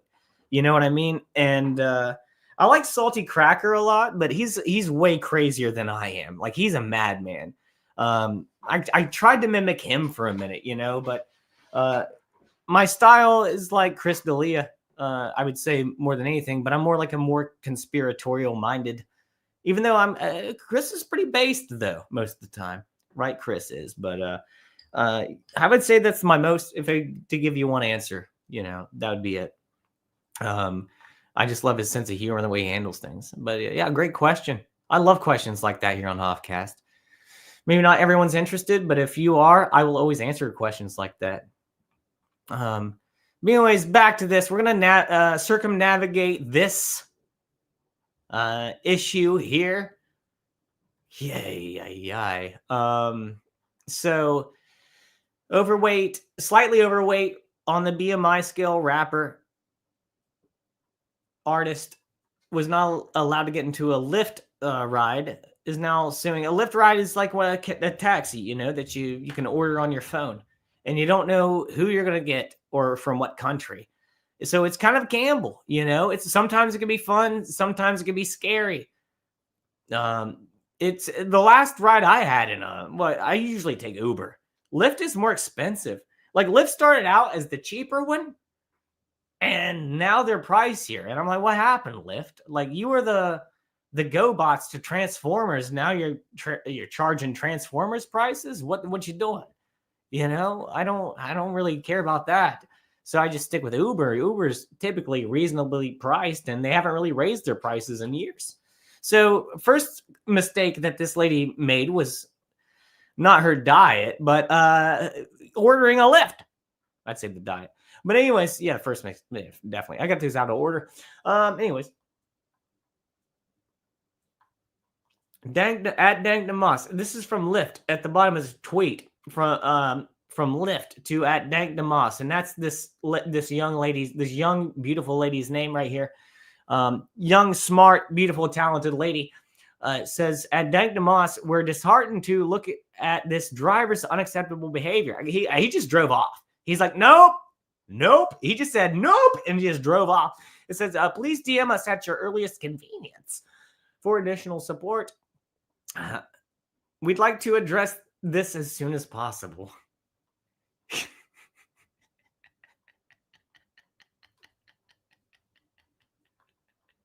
Look, all right, bosses. I want to be clear about something.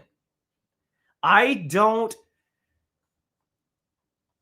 make fun of people or punch down for the way they look, unless it has to do with the way they look. Do you feel me? Like, say I saw that really fat person, just for an example, who couldn't get through the airplane because they were so fat. You know, what if I saw them on the street? I wouldn't make fun of them for being fat. But complaining about not getting onto a plane, you're now fair game. Do you feel me? You're not punching down. I wouldn't make fun of someone for being fat. You know what I mean? I would never do that. But I'll make fun of you for being fat if you're complaining about the rest of the world not, you know, doing what you need there, like, because it's not like, not everyone's that, and not, you know, not, thank goodness. I mean, and let me tell you something, man. I got to be real with you, bosses, okay? Yeah, Jim, that's a classic one right there. Should have ordered a forklift classic. I got to be real with you, man. Like I'm not trying to, like, I'm not a healthy guy. I do a lot of bad things, you know, but, and I probably won't live that long, but this is nothing to be proud of. It's not, you know, I'm not proud of the fact that I come in here, I'm like, cheers, you know, I'm not proud of being an alcoholic, you know, but people like this, they're like, they get some kind of pride and enable, like everyone's trying to be a victim for something. You know what I mean? Everyone's trying to be a victim. And you're a victim of your own hand at this point. You know? Forks don't kill people.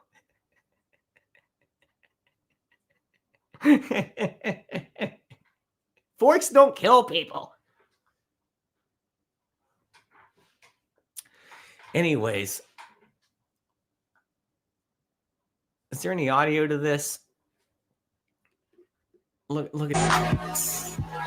Oh, we got to mute it now. Dude, I don't even want to watch this. Bosses. Well, guess. Can we show this? This MF said I can't fit in his car, so he got to cancel my ride. Jive talking.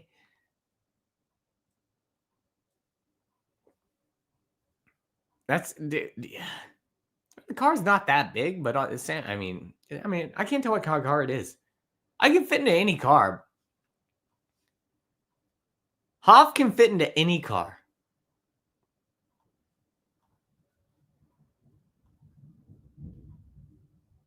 Is that a storm going on out there? Dude, we got lightning and thunder going on out there. I hope we don't go out tonight. Oh, can I hear? Yes, I can. Here it is. Oh, I had that muted the whole time because I didn't want her music on there. For what you saying? Here we go. Yeah, I got no space on my car is small. I can fit in this car. But believe me, you can. Yes, I can. Believe me. So, I'm sorry. What I'm gonna do about my money? I'm gonna cancel you. You're not gonna be charged.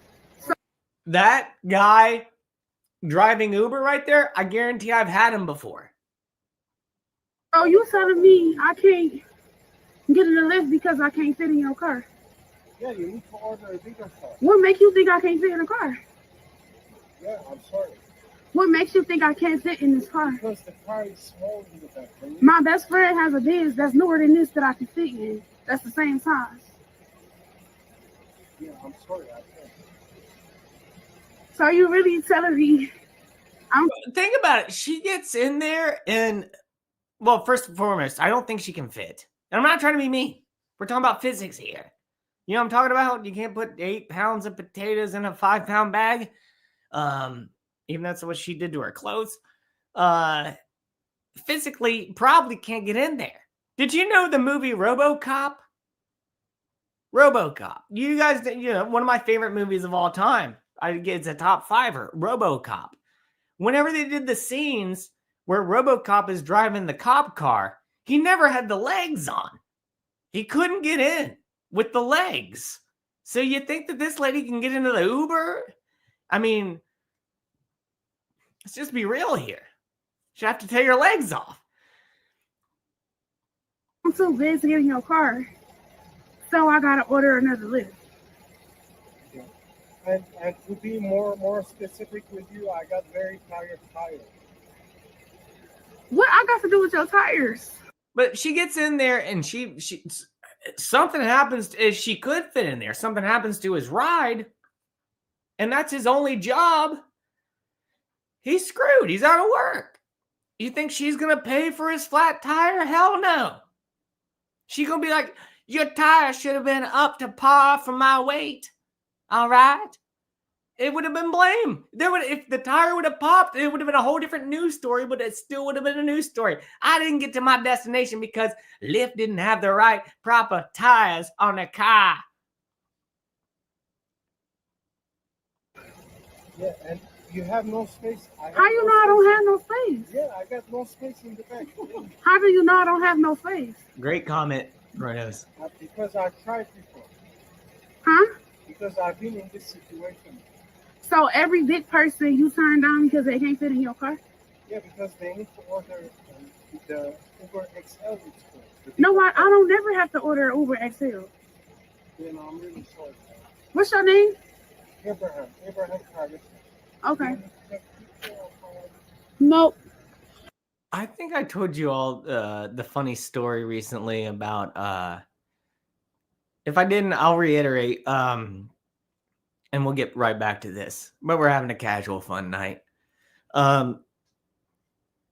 When me and 4 of my other buddies from work were going to a hockey game there a few weeks ago, one of our friends in the group wanted to order an Uber XL because there were 5 of us, because, you need an XL, big crew.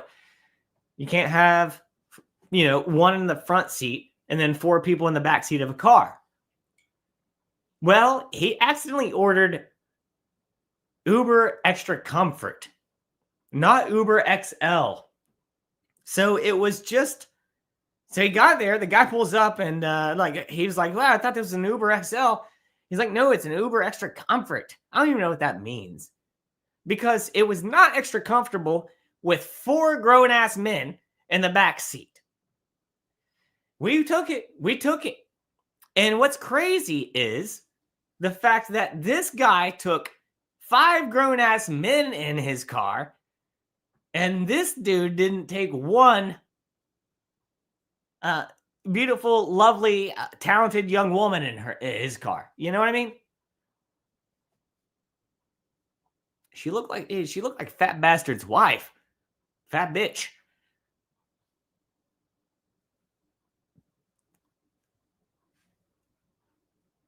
Bosses.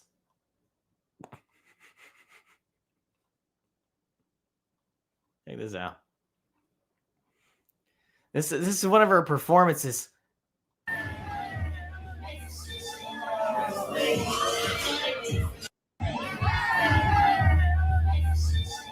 You see what's happening here? You see what's happening? Gravity. That's gravity and reality. And I don't even know what gravity really is, to be honest with you. But I know it exists because of that. You know, you got to give it to him. You know what I mean? Like, life is short. Life is short, you know, and I got to be honest. Hey, let me tell you something here. I love black people. Everyone knows that. I love black people. I have no problem with black people on this show, but I have to address black people right now, okay? And you might not want to hear it from Whitey, but I'm going to address you right now. Some of you, you know, are prone to diabetes and weight issues. And I understand that. White people are too. But it seems to happen a lot in the black community. There's like studies shown, you know, and I'm not sure what the cause is. I really don't. I know black people eat really well. Every time I've eaten with a black family or black people, it's always been very delicious. They know how to dine. You know what I mean? And that might have something to do with it. You know, maybe they're just good cooks. So they eat a lot because it's so good. But I got to be honest, I need you all to stick around a little bit longer. You know what I mean? Like, you can't be out here doing that, man. Like, you can't be eating a lot and getting the diabetes. I mean, my dad's a white man. He's my stepdad. He's a white man, but he's 0.01% Nigerian. He did one of those 23andMe tests. He's 0.01% Nigerian. I don't know what that means. I think that's a false read. But he claims it. And, you know, he's like black power, you know. And my dad's white, but he's 0.01% Nigerian or 0.1% or something like that. I think it's 0.1, not 0.01. I think it's 0.1. And so, like, he might have that 1.1% genetic that made him overweight and give him diabetes and high blood pressure. But I'm saying this out of the goodness of my heart. Black people, you got to watch this stuff. You got to watch this stuff, all right? We don't need you ending up like Ralphie May, who was a white man who was very overweight. I think he did a lot of cocaine, you know, and that didn't help either. You put a lot of pressure on your heart, you know, and then you do cocaine. I mean, that's just a death sentence. I loved Ralphie May. Rest in peace. Cheers to him, man. I miss him. Loved Ralphie May. Dr. Phil, that man hater. Dr. Phil's a man hater. Dude, I freaking love Ralphie May. I'm gonna like tie this into, what was that guy's name? Oh yeah, this guy. I just remembered his name. I had forgot it all night until just now when it mattered. I never talked about this guy. I don't think I did anyway. I don't think I brought this guy up, but this was a news thing a couple weeks ago. But this guy, David Bluntz, it's like there's a trend going on here, and it's like this guy. Look at this guy. Like, I'm not punching down or going after low-hanging fruit. I mean, he looks like a grape, but that's not what I'm doing. It's like, I'm worried about people, you know? How is this possible? Like, it's hard for me to gain weight. I know it's easy for some people, but it's hard for me. It's always been. I don't know why. It's just my metabolism. I'm not blaming anybody because I don't know how that works, you know? But let's see the video of David Bluntz here. That can't be his real last name. Cannot be his real last name. Yeah, look at this.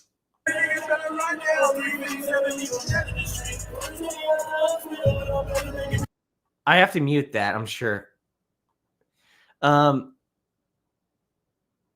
I legitimately feel bad for this guy. I'm not even joking. This is not satire. I'm not joking right now. I do a lot of satire. I do a lot of off-color jokes and everything like this. I legitimately feel bad for this fella right here. Like, he doesn't seem like a bad guy or anything. Like, I don't consider his music to be art when he's just singing over something he already recorded in front of people. I don't really respect that, but that doesn't mean he's a bad guy. But you hate to see it, man. Like, what is going on here? And a lot of people were making jokes about the couch and everything, and then Snoop Dogg went at him. But look at this guy. Like, how is this even possible? How is that? It looks like a character from a movie. You know, I'm not gonna make any more jokes or anything, but he's got an air tank, for crying out loud. He's got a freaking air tank so he can go out there and sing. Like, don't do this. You're doing too much. Like, it's mind baffling. Like, this guy's not even old. Like, I can't believe that you can get this big in a lifetime. But some people do when they're very young. And I'm not shaming, but holy crap. It's just like, what are you doing? You know what I mean? What are you doing out there? Again, I'm a thinner guy, and I'm not trying to shame anybody. I can't even hardly gain weight. It's hard for me to do that. But I know, again, it's easy for some people. But that's a sign of something. You know what I mean? That's a sign of something. And I don't know what it is. I can't tell you. But I wish him well. I wish him and I wish David Blunts and Dank Namas well. I'd smoke with him. I'd smoke up with him. You know what I mean? I'd smoke up with him. Yeah. I'd smoke up with him. Let me get to the chat for a second here. I think I've missed a lot of chat here. I apologize. Yeah, I missed a lot of chat. Let me scroll back for a little bit here. I appreciate y'all, bosses. Hand of Seeds says, you have I didn't even read this. I didn't read it before putting it up here. Talking to me, I believe you have a Chris Cornell, Dana Carvey, an original style, man. I'm good at seeing talent. You're going to the moon if the right investor sees you. Oh, I appreciate that. I would advertise anything. I'm hoping Cheez-Its. I'm hoping Cheez-Its will make me their spokesperson. I've been trying to get that gig for years now. If you watch Hoffcast, been trying to be the Cheez-Its spokesman. I think I'd be very good. It's not the first time I've been. Actually, dude, I've been those comparisons. Chris Cornell and not Dana Carvey, really. It was who was it? I don't like the other one, David Spade, because of my hair. People say I look like David Spade sometimes, but Chris Cornell for sure, just because my facial hair just naturally grows in. Like I cut it, I trim it, but I got no beard. It's patchy. That's all I got to go with is just the mustache and the goat. So, and Chris Cornell is my favorite singer of all time, you know. Black hole sun, won't you come wash away the rain? Black hole sun, won't you come? Oh, won't you come? Black hole sun. In my eyes, indisposed, in disguises no one knows. Dude, that's going to get copyrighted. You guys going back to the last one. Yeah, it's wrong on so many levels. A lot of woman, whole lot of rose. AC/DC. Chris says, I need to upgrade from beer to moonshine. That's a big jump. You don't go straight from beer to moonshine. You got to move up from beer to IPAs, to liquor, to Bacardi 151, then moonshine or Everclear. You know, I'm not an alcoholic. Don't listen to me. I know I'm really behind on this chat right now. I'm just trying to catch up. I apologize. Spring Hill Max says RoboCop's car was a Ford Taurus. New police interceptors are Ford Taurus. Taurus, the bull, you know, constellation. I don't know enough about astrology, but I know that a lot of rich people plan their stuff on astrology. I love this comment from Spring Hill Mac. We're all Americans. Only divisive BS is from the left. I agree. I mean, that's as simple as you can put it, and I love it. I mean, it's, you know. Jim says, nobody likes cocaine. They only like the way it smells. I agree. I wish I could get a whiff. But anyways, yeah.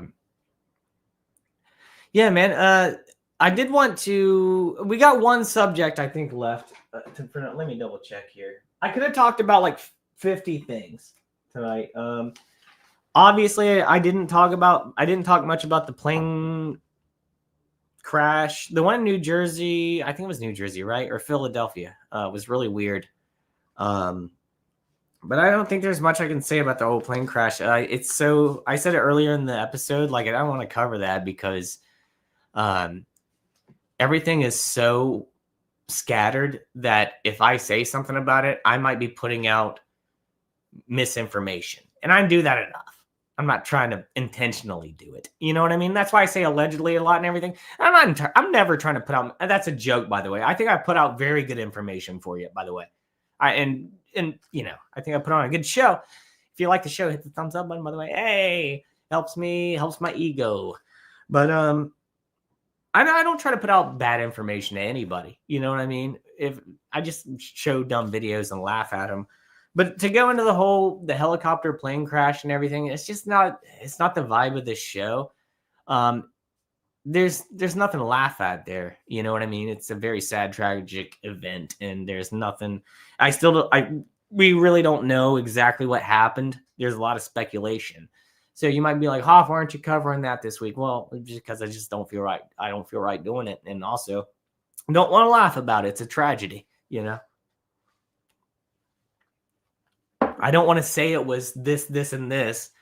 And then in the end, it wasn't this, and this. Where it's almost been proven at this point that it was this. But I'm not going to go out there and say it because I don't think it matters at this point. I mean, it's a tragedy. I'm not trying to go out here trying to get views off tragedies. You know what I mean? Like that's slim pickings right there. That's rough stuff, dude. And people do it very well. They're able to cover things professionally. That's not me. The show, if nothing else, is professional. You all know that, of course. But I'm not willing to do that. I'm not going there. There are certain things I don't touch around here. If you want my honest opinion, I'll tell you. I would tell you in private, but not going to do it live. You know what I mean? Because I'm not trying to be that kind of guy. You know, I have a little integrity around here, bosses. I might be a crazy idiot and a wild-eyed maniac, but at least I have a little integrity. Like some people just want to get to the story first, you know, like Nightcrawler, like Jake Gyllenhaal, Nightcrawler, just making up stuff just to get to the story first. Great movie, by the way. Freaking love that movie. Nothing Else Matters. Great song. Nothing Else Matters. Metallica, bro. But, yeah, I think we got through pretty much most of this tonight, you know? We got through a lot of it. There are a couple things that, you know, weren't super important. But I think we got through all of it except for just one last thing I wanted to talk about. Yeah, cheers, bosses, yeah. Hold me now. I'm 6 feet from the edge and I'm thinking. I put that down a key. Because I can't sing that high either right now. Hold me now. I'm 6 feet from the edge and I'm thinking. A little bit. It's a little rough. But anyways, dude, I gotta talk about this. I gotta talk about this tonight. I gotta find some footage. Gotta find footage. I know it was around here. And this, like, again, this is an ongoing thing. I know this is kind of old news, but it's an ongoing. It's going to be ongoing until February 14th at least. And it's going to be ongoing after that. I guess we're just going to go back to X to find this.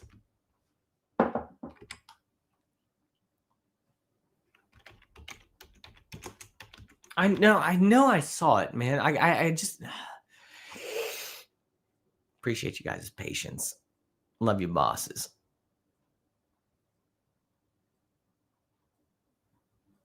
Dude, I'm gonna put that one up just in case for later. I gotta find this. Where's the video at? Where's the video? I'm gonna find it.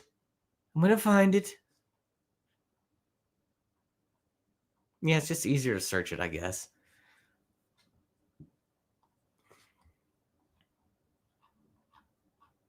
All right, here it is. Yeah.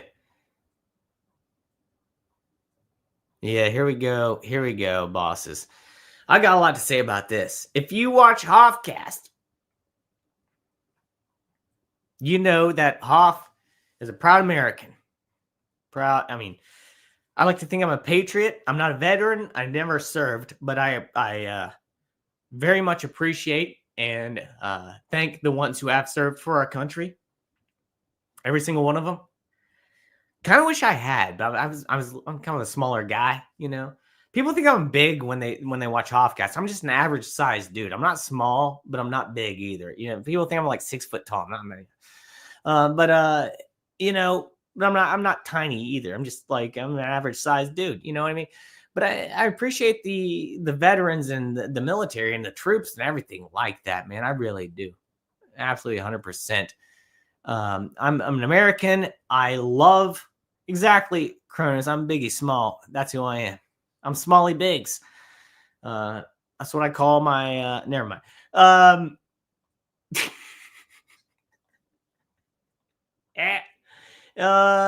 So this you know, I hate commies. I hate communists. I'm not a big fan of technocrats, even though that seems to be the way of America right now. I don't like technocrats that much. I don't like big pharma.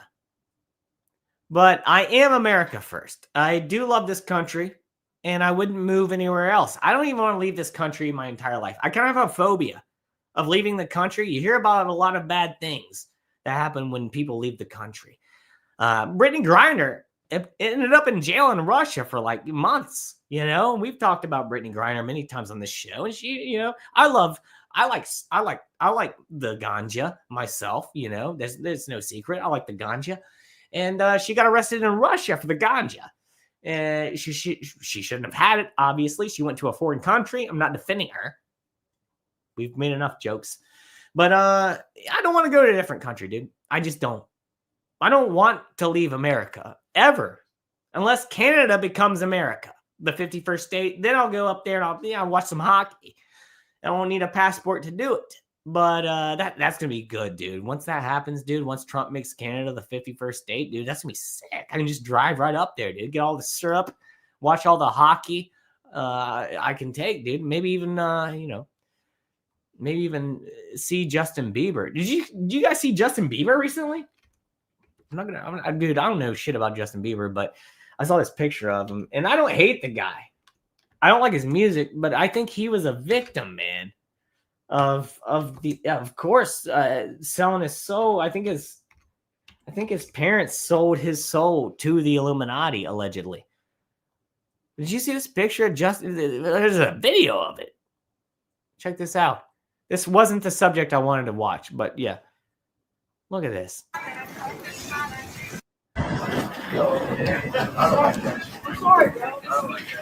Pants, dude. How do you wear them? How do pants work? He looks homeless. Sorry, bro. He looks like the richest homeless guy in all of LA.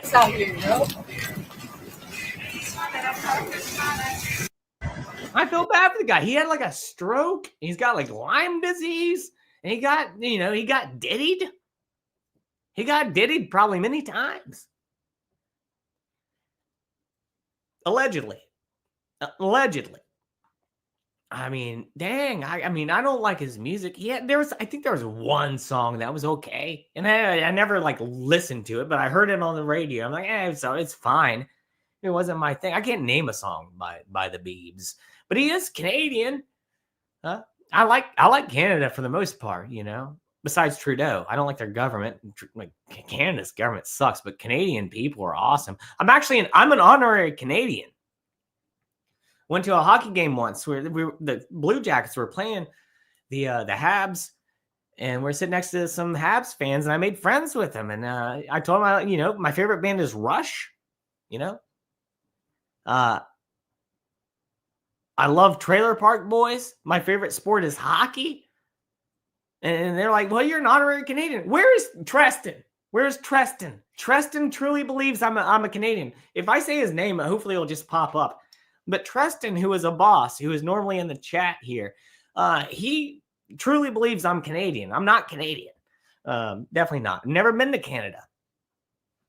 There's a funny story about that. I'm not going to tell the story right. Well, it's long story short. When I was in college, I got a phone call from my mom. This is I think I've told this before. I got a call from my mom when I was in college. I was sleeping on a mattress on the floor. It's a good way to sleep, to be honest with you. It's not bad for your back like you'd think it would be because the floor is flat. Anyways, so is the earth. A kid. My mom calls me. She goes, what is wrong with you? I said, what's up, Mom? I'm like, hungover, you know? I'm like, Mom, what's up? What are you talking about? She goes, why did you go to Canada? I was like, Mom, I've never been to Canada. I've been at college for this past week. I think it was like a Monday or Tuesday. She called me. She goes, no, you went to Canada with your friends over the weekend and you rented a car. And then you wrecked the car. And then you called your grandmother and you asked her for money for the car wreck. And I said, Mom, I didn't do that.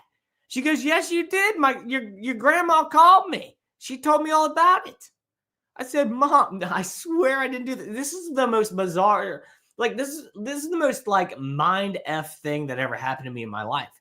Because the woman who I thought trusted me more than anybody on this planet, my mother, had gotten to this point where she was trusting her mother. So do you see it was coming down the chain.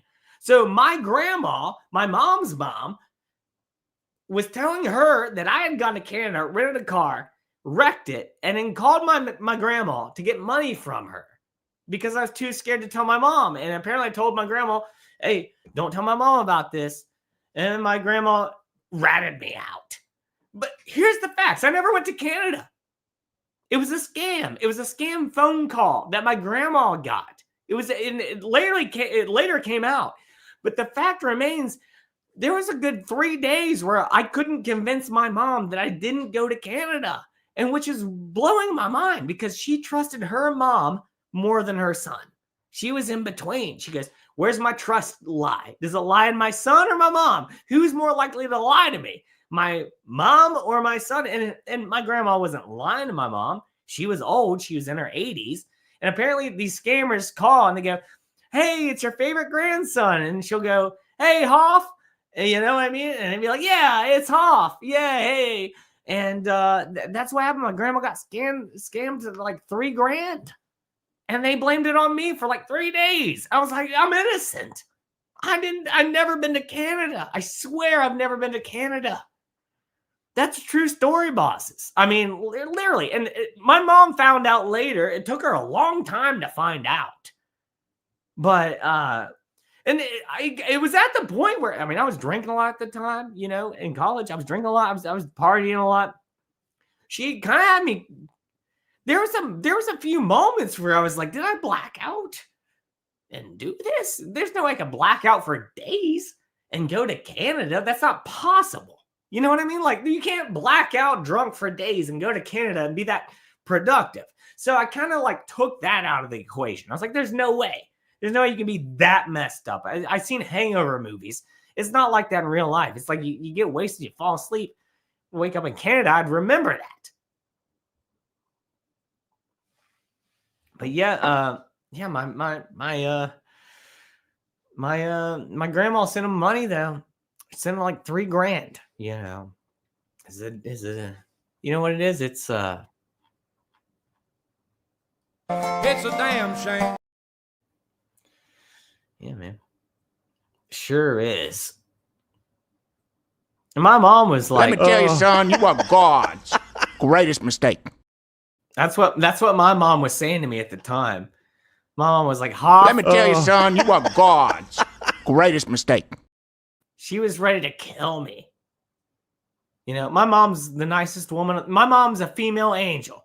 She's the nicest woman on the planet. She's the most beautiful, nicest, loveliest, the greatest woman who ever lived, my mother. But let me tell you, I fear her. I fear her to a certain extent where I think she would have took a knife to me. You know, if I would have had done that. And I wouldn't be talking to you here right now today. But I didn't do it. I was framed. Hoff was framed. Never been to Canada, but I do love Canada. Back to the show. Last subject here, bosses. Last subject. Peter, what's up? How you doing? Good to see you. I want to thank everyone for watching here. You're the reason I do the show. Seriously. You're the reason I do the show. When you leave the comments and you talk to me, and it's a whole thing. If I could just do a show on my own and record it and put it up, it's not fun. I want to be here and I want to chat with you guys and see you guys and catch up and everything and see what you're doing. Lowry, what's up, dude? Lowry, bro, hey.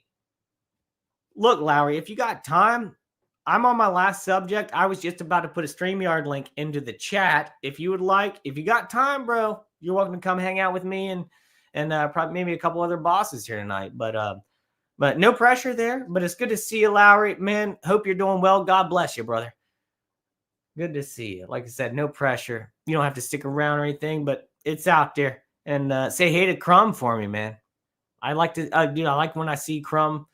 I try to catch all of his shows when I can. All right, cool. Yeah, Larry, I'm gonna do my last bit here. I'm gonna put my my link in the chat. It's gonna be a short bit here. So actually, I'm gonna go ahead and put this. I'm gonna go ahead and put the StreamYard link in the chat just so I'm not leaving anyone out to dry. So you can get set up and come by. Only rule is I have to know you. You can't be a stranger. You know, I have to know you because I don't want my channel taken down again. But the last subject for tonight, bosses, I want to thank you all for being here before we have some guests on, or at least maybe one. Hopefully, Tony. I don't know if he's home from work yet. But this one, bosses, this is good stuff here. The new Captain America movie comes out in a week from tomorrow? Yeah, new Captain. Who cares? It's not Captain America. Everyone knows that. Everyone knows that. Everyone knows that. So when you see the guy who's playing Captain America, who is actually a different character, say something like this, it's pretty weird. America should be one of those representations. Like it's about. They start at the wrong point, of course. We'll find the right one, bosses. Here it is. Things, and I don't think Captain America represents a lot of different things, and I don't think the term, America should be one of those representations. Like it's about a man who keeps his word, who has honor, dignity, and integrity. Someone. No. It's about America. The first freaking issue of Captain, isn't it the first one? I don't know. I'm somewhat knowledgeable on comic books, but isn't the first issue Captain America punching Hitler or something? It is about America, you bitch. Oh, you commie bitch. Anthony Mackie, you commie bitch. Living in the shadows of someone else. And then you don't even appreciate it enough to take the mantle on, to represent it to the way it should be. Because you know what? Because you're in the woke Hollywood fucking commie shit. One who is trustworthy and dependable. Captain America represents a lot of different things, and I don't think the term, America should be one of those representations. You know what that reminds me of? Do you know what that reminds me of? It reminds me of this. And not just to think about, well, my freedom is being kind of disturbed here. No, screw your freedom.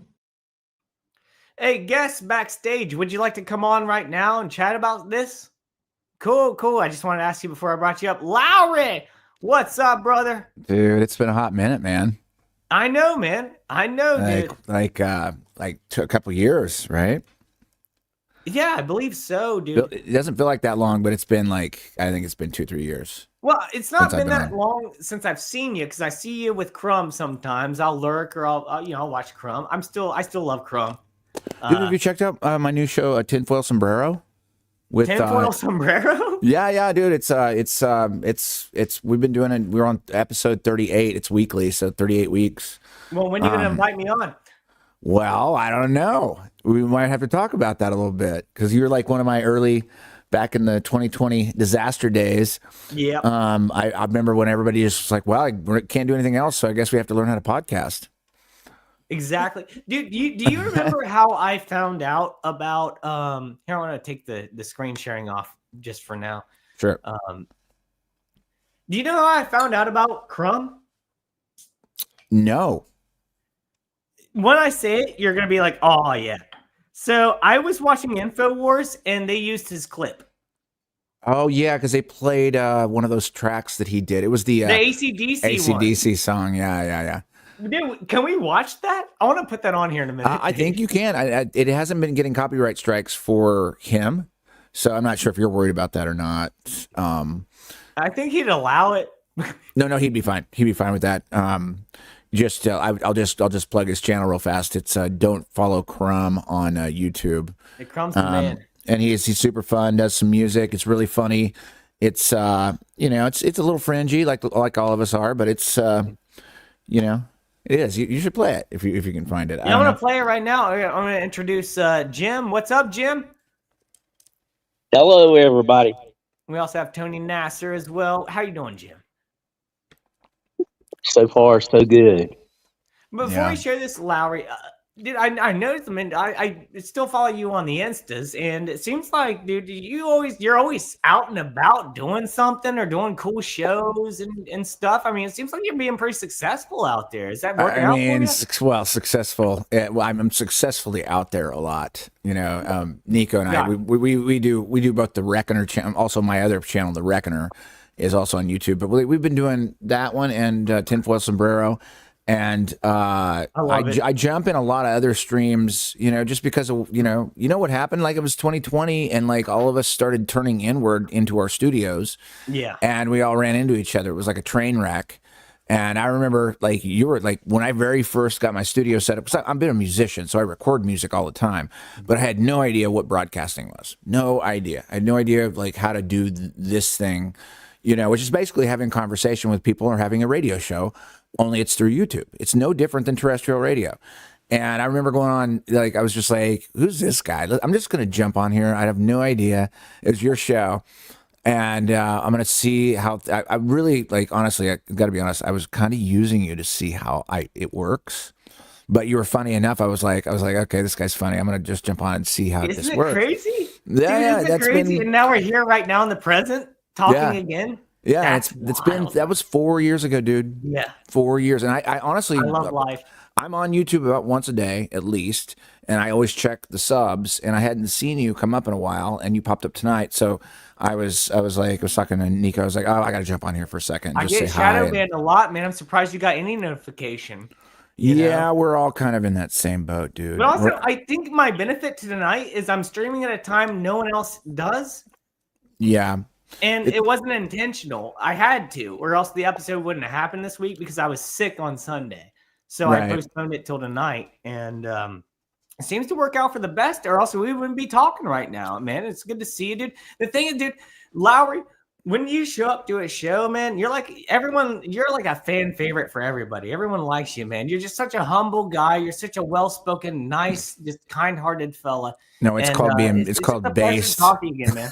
Thank you. No worries. Thank you. No. Being based is the best thing you can do on YouTube these days because there's nothing. I mean, what else are you gonna do? What else kind of crap are you gonna make up? Really, it's like we plowed through all these topics years ago, and we drilled them over and over and over again, and now there's a bunch of new stuff. This is gonna be the best year, I think, for podcasting. Lowry, here's the thing, though, man. Like, even if you think you've drilled the same subjects over and over, there are still people who are never even heard of some of the things that we discuss. Yeah. I know it's weird, right? Because like 4 years ago, like we're talking about all the things and probably getting busted and getting shadow banned and getting censored. Oh, yep. And lots now of strikes. And now you know how to speak the hobo speak, so I know how to say the things without saying them, and we've learned the lingo of being on I here. get it. Yeah. No strike on this channel yet.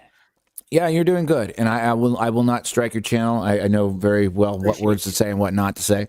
But that was a really good time for me. That was like I had a moment there because I was talking to Nicole. We were watching cat videos, and I look up and I was like, I was like, no, she's on to parrots now. She's on to parrots. Actually, a parrot, if you want to go down a parrot rabbit hole and see how these birds are elevating their consciousness right now, I highly recommend it because it will either that or it might burn a lot of your time. Just go to baby goats. Go to baby goats. You can do that one too, right? But the fun part about like what our days back in the day is we were like, I was, really new to it. You were really new to it, at least as far as I could tell. And then, I was new to the conspiracy side of it. Right. I've been doing comic book and Marvel and Star Wars stuff for like 2 years, maybe a year. And then like I got out of that because I wasn't interested anymore. And let me tell you something. I'm sorry to interrupt. No worries. I've told Tony this many times, but I was ahead of the game a little bit, but I'm not nearly as famous as anybody who's made it. But I got out of the whole movie and media thing, and I focused on conspiracy theories, and I started focusing on how they connected. I said, these people are going to go straight into conspiracy theories. Next thing I know, Geeks and Gamers has Alex Jones on their channel. Yeah. You know what I mean? And I was way ahead of that. I sent Jeremy a message saying, dude, I see where you're going. Yeah. And you're going into conspiracy theory. And Well, I'd like to talk to you about it. I never got a response. But here's the bugger of the whole thing about that thing is like, if you go into conspiracy, you are going to reach millions and millions of people, but you're not going to see it on your view count. So you have to almost believe in faith that there are a lot of people out there seeking out these topics, which they are. To think so. Which they are. You actually did a really good job, though. What you did was you sort of surfed the fence. Like you stuck to your topics, but you also entertained some things that maybe some of your listeners would not want to hear. But you surfed it right. When you go straight down into it and you call it truther stuff or conspiracy stuff, whatever. You're what's going to happen is you're going to reach a lot more people, but you're not going to know that you reached a lot more people. In other words, once you go out, and if you actually go to an event, which I don't know if you've ever actually been to an event with a lot of this community, everyone knows everybody. I wanted to go to Flattoberfest one time. Flattober is fun. There's going to be another one. It's not going to be called Flattober anymore because Karen's not. She's not doing events, so to speak. So I think someone else is going to take the reins, and I think they're going to include a bigger audience. I think it's going to be old world. It's going to be a lot of the other topics that Karen didn't really like to cover because she's kind of like she's against the old world meltology stuff, and I understand where she's coming from. But like this is like this next one that's going to happen. We think it's going to happen in Alabama, and we think it's going to be in September. We're holding our breath. But this is going to be like if you think Comic-Con is big, this event is going to be tenfold because it's going to have. If they get a good name on it, I think they should call it Fringe. But if they get a good name on it, it's going to cover the gamut.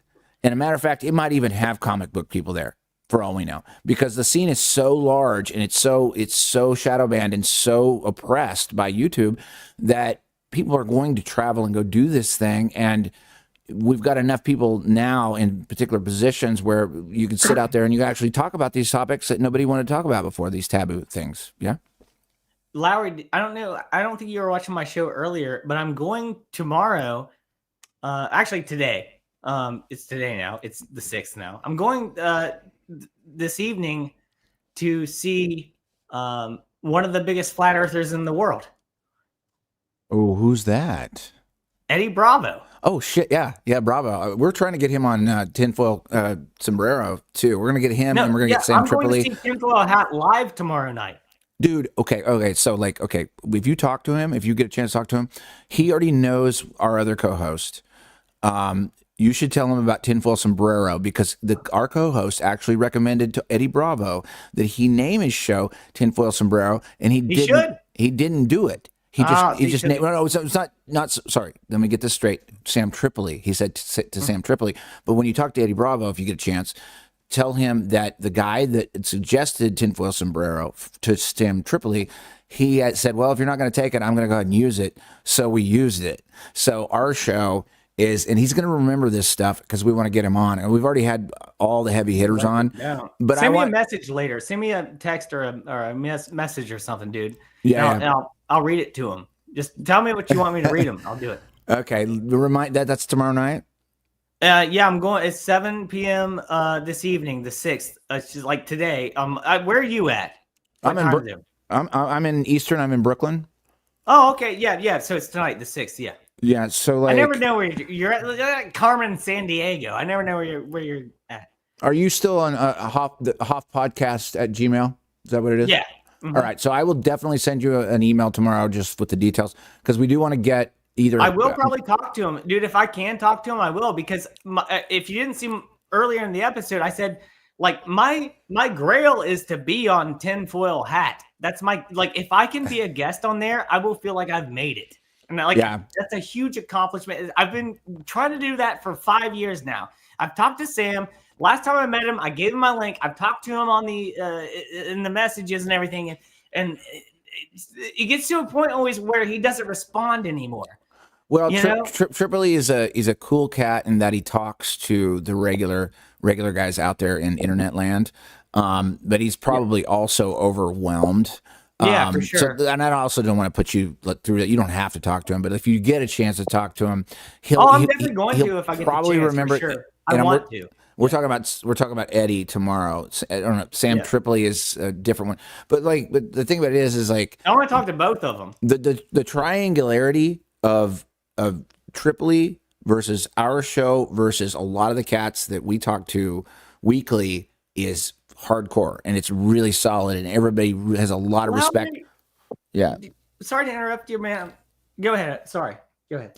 I was finished with my point, so you can go ahead. Do you believe, like, dude, sometimes the universe happens the way it should, and it's so bizarre that you are here right now, and I haven't seen you in so long, and I'm going to see a Tinfoil Hat podcast. It's like, how the fuck does this shit work? It's weird. How does the universe work, Lowry? What's going on? I don't know. Nicole said something else tonight too, which was like really like strange to me. What was the whole ice thing? Sky ice thing? The government is falling from the sky? There was there's a piece of ice hit someone's roof in Florida tonight, broke straight through it. Then there was the ice skaters. No. What I said was appreciate you, Kronos. There's a lot Appreciate of you, bro. ice lately with like ice skaters and ice planes and ice falling from the sky and like ice, like ice, the agency that. Yeah, there's wizardry happening. Can you right repeat now? that? I couldn't quite hear it. Yeah, I'll kind of repeat what she said. So when you're dealing with psyops and wizardry and wizards and warlocks, word magic matters, right? So what you end up having is you have similarities and cross paths of events. You have plane crashes with ice skaters. You have ice going out and taking illegal immigrants out of the country. You have sky ice coming down from the sky that breaks through someone's roof. We just had that tonight, dude. My whole car was covered in ice when I drove home. Yes, and then we have It was the hardest ice to scrape off my windshield I've ever had to scrape off. I was like chiseling, like I was carving like Da Vinci or something. Yeah. And so like when you listen to this kind of stuff, you have to remember that like if everything comes at once with one cue word, this is wizards and warlock stuff. This is like, I'm not saying a plane didn't crash in the river. I'm not saying any of that. I'm saying that all of these things together, word magic, ice being the common denominator, is very curious. And they do this all the time with language, all the time. And if you see common words pop up across media, you know what I'm talking about? Yeah, Lowry. See, this is the stuff I love. And number one, I don't feel smart enough or competent enough to talk about it on Hoffcast. But it's what I love. Now, and two, it's deep and it's dangerous.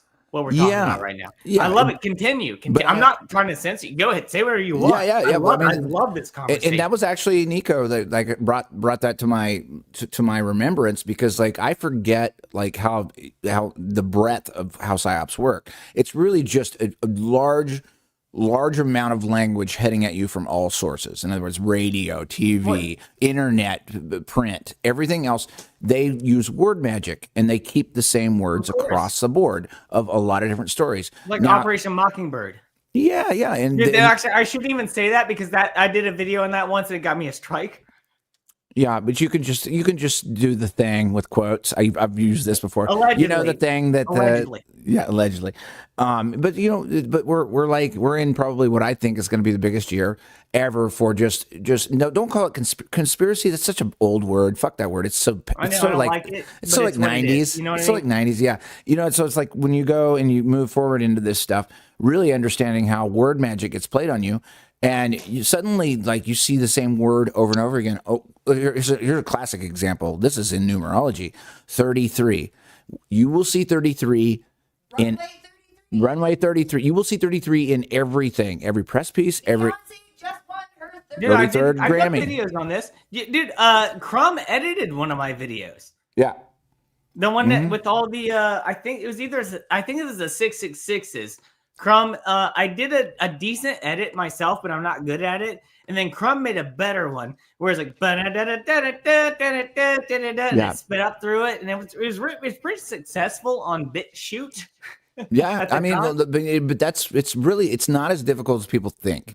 Yeah, word magic and wizards and warlocks stuff is really numerology is simple. They have their favorite numbers, 33 being one of the biggest ones, obviously 666, that sort of thing. They use it. Well, it is, but like, don't make it too complicated because they really just like. Well, yeah, that's what I was gonna say. Have you ever gotten into like gematria? Oh yeah. I walked through that thing. I got into it really deep for a minute, and then I kind of dipped out. Yeah, I think you can go to a certain extent. Dude, Lowry, hear me out, man. We hate this term, but as a theorist, as a sea theorist, I prefer pattern recognition expert. Okay, fair enough. But Hold on, I prefer neurodivergent. I can't remember his name right now. But that was Nicole, by the way. On Hoffcast. Yeah, you're on a Hoffcast right now. Hi. But it gets to the point, dude. It really gets to the point where there's like you get into gematria and you're like, oh crap, dude. When you first learn about it, you're like, oh, dude, this is making sense. And I got to the point where I was watching it so much, I got to the point where I was like, this ain't making no sense at all anymore. Yeah, I mean, I went full circle. Yeah, I went full circle on that. Have you ever done that with a conspiracy or oh yeah, or like a theory? I mean, like all the way down to the bottom of the barrel, and you're like, wow, this was either a complete waste of time or you completely blew your mind. I'm not. Maybe I'm not smart enough to get it. Maybe I'm wrong on it. I'm not saying it's false. What I'm saying is I went full circle where I truly like I got so invested in it, and then I got to a point where I was like, this is not. It's too much. It's got convoluted and it's over. It's diluted is what I'm trying to say. And I would say, I think convoluted is a really good way to describe it, actually. Yeah. And I would say, like, also, like, just remember, like, numbers are just numbers. They ultimately on their own don't mean anything. It's the way that they're used in patterns that really screw people up.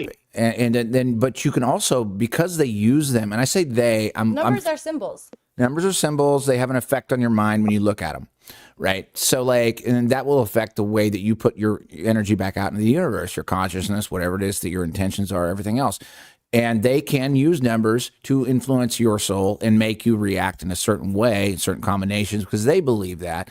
They can't create. They need you to create their reality for them. That's how they use numerology. So, like, you can back off of, like, all of the math and everything else on it and just understand that if you see certain numbers in certain patterns, they are correct. They are doing that on purpose. 100%. My point I wanted to make, this last thing I'm going to say about gematria is whenever it starts going back to they start doing things like letters backwards and forwards. It seems like it gets to a point where they try to bend things to make it to their will. Okay, so I don't like that when it comes to any sort of thing where it comes like to that. You know what I mean? I totally understand. Telling me my fortune. I totally understand it. And here's the thing: this is like you just have to understand. No, I agree with you on the patterns. For sure. Like we did videos on this. The 33s, the 666s, it's always there. It's always 33,000, 3,300. It's always that. You know what I mean? Yeah. I agree with you on that. I'm sorry. Go ahead. And the other thing to remember is like it's not even to get frustrated about anything about this. Know their notions, and when I say they, I say the adversary.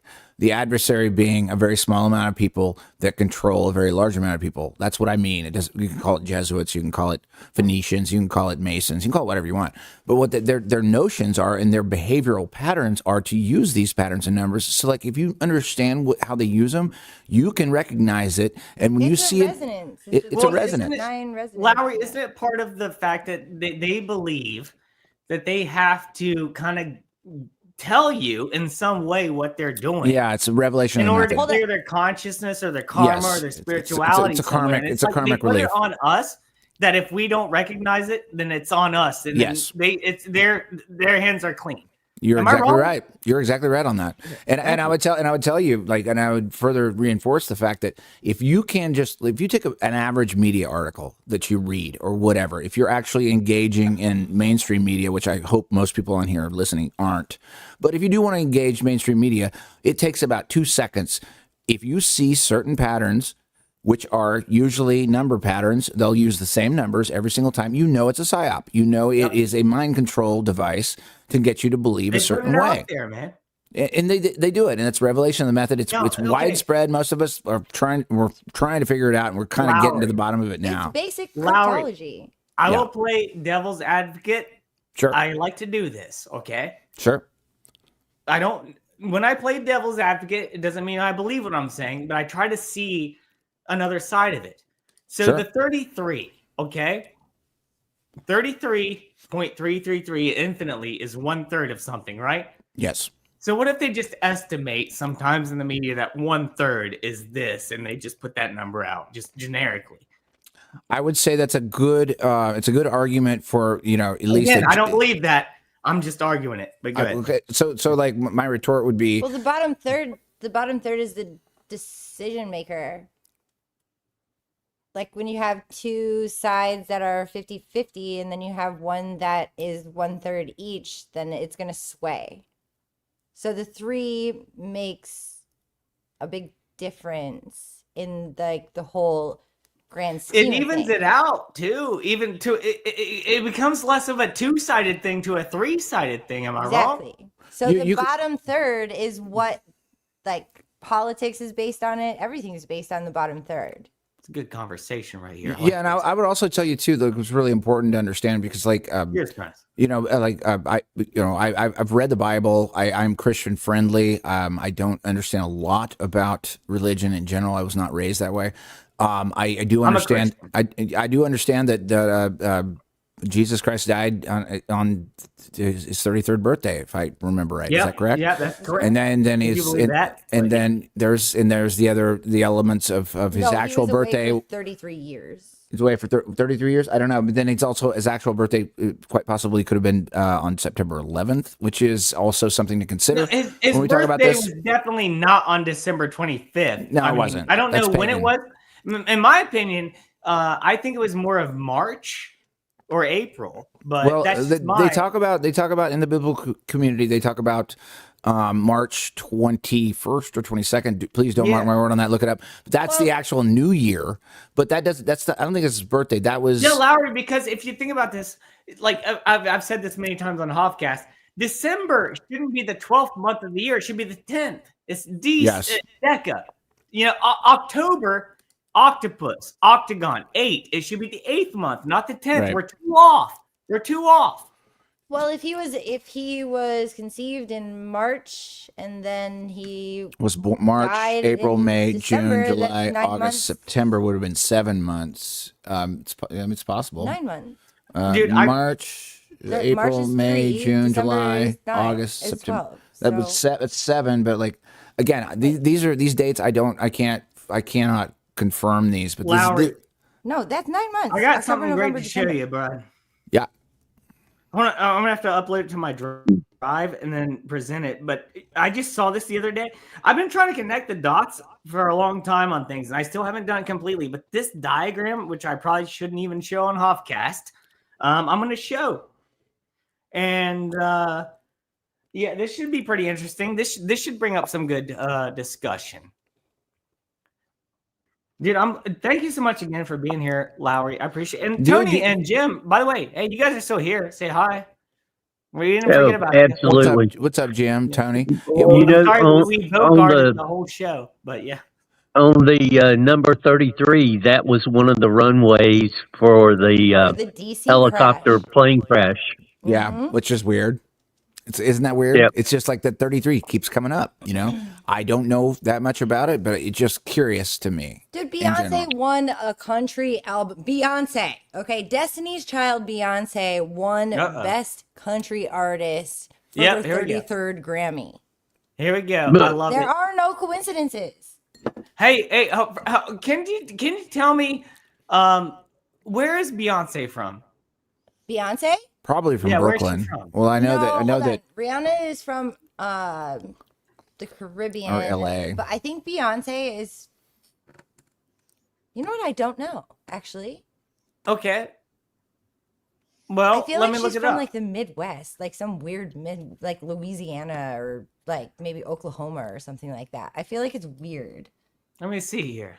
She's probably from the same According to town Wikipedia, as the which sisters we know- that play tennis. It doesn't even say where she's from. Seriously? It doesn't say where she's from? Oh, Houston, Texas. She's from Texas. that would make sense. And Wait a also, second. right. Know her fucking song. That would make It ain't sense. Texas. I It was ain't gonna say Hold'em. she doesn't deserve to do a country album if she's like from LA or something. Bitch but won a country album. Like, what the fuck? I still don't think it's a country that's album. another whatever. that's another like example of I haven't when you heard talk it. about psyops, you talk about things happening at the right time, at the right place. Wait, hold Country album against traditional, like what we would call white people who enjoy country music, who enjoy just call it white people music, I guess. They did it at the Grammys. They did it. It was their 33rd Grammy, and she's a black person doing country music. Yeah, but Shabuzi had that song too. He should have won it. Billie Eilish was up for like a whole bunch of awards. And Taylor Swift presented her the award, and then Kanye West like crashed it. That with was his naked that wife. was that was a psyop. The whole thing was that was a big moment, insane. much like the Will Smith slap. Oh my These God, award Jay- Not shows just that. are Did Hold you, on, did you see his kid with the castle on his head? Did you see the picture Yeah, of Will yeah, I saw Smith? Jaden What? with the castle. In the actual fuck was that? There's That was a humiliation ritual. There's I mean, a It picture was. of Jaden 100%, Smith. Lowry. If you want to keep playing the game, you got to play ball with them. You know what Yeah. I mean? I mean, who wears a house on their head? Like, I that's think- just stupid. That's just dumb. It's retarded. It is. It's dumb. You ain't You know, getting like- you ain't getting no puss with that on your head. You know, if you go to a bar, just be honest with you. Why? If I I walked don't into know. a I bar think with a Jaden's castle on message- my head, dude, they'd kick me out. Yeah, they wouldn't let you anywhere near that location. No, they'd kick me out. They'd be like, look at this fucking nut job out here. But Jaden's Wearing a actually castle part on of the his Diddy head. case too, you know. Hey, Yeah, I have to take a quick bathroom break and get another drink. But while I do that, you all keep discussing things. I'm going to put this up here, and this should drive some conversation for sure. Do it. Where is it? How do I? It's hit good the- catching up with you again, buddy. I'm sorry it's been so many Absolutely, years. man. My pleasure, dude. I'm having such a good time, and dude, You were you're one of my always welcome original. here on You were Hoffcast. one of my You're always original welcome streamers. around here. One I'd of my- actually like to do a whole episode with you sometime. And now we still need it. We still We need to get do banned. that UFO episode we talked about doing. We need to do that. Absolutely. Just look at this for a little bit and digest that for a few minutes. While I'll be back in like one and a half minutes. Make Just it full. digest that. Make it full screen. Make it blue. Make it. I can't. I can't do that. Oh, you That's can't. as full as I can make it.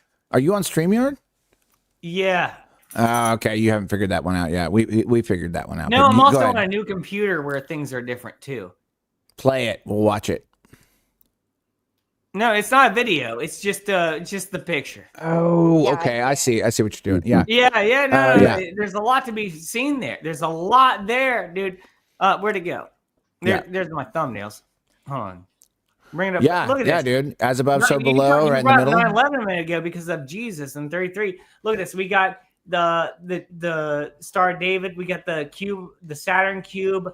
We got how these all come together. We got the twin pillars of the Freemasonry, which are the 11s, and the Jewish star, which is the 9, you get that in there, and then all the 9/11 shit comes in play. Yeah, and this is I mean, symbolism is the language of the adversary. So like 100%. Understanding this is like very I'll be important. right back. I'll let you guys talk, but you're completely Yeah, right. man. I'll be right back. Yeah, man. Tony, Jim, how you guys doing? You guys good? Pretty good. Also, on the number 33, the Scottish Rites Masons have a 33rd degree. Yeah, that's that's the ultimate achievement as a Mason. Right. And that's how I understand it. And it also, if you look at the AE projection of this place we live in, you've got 33.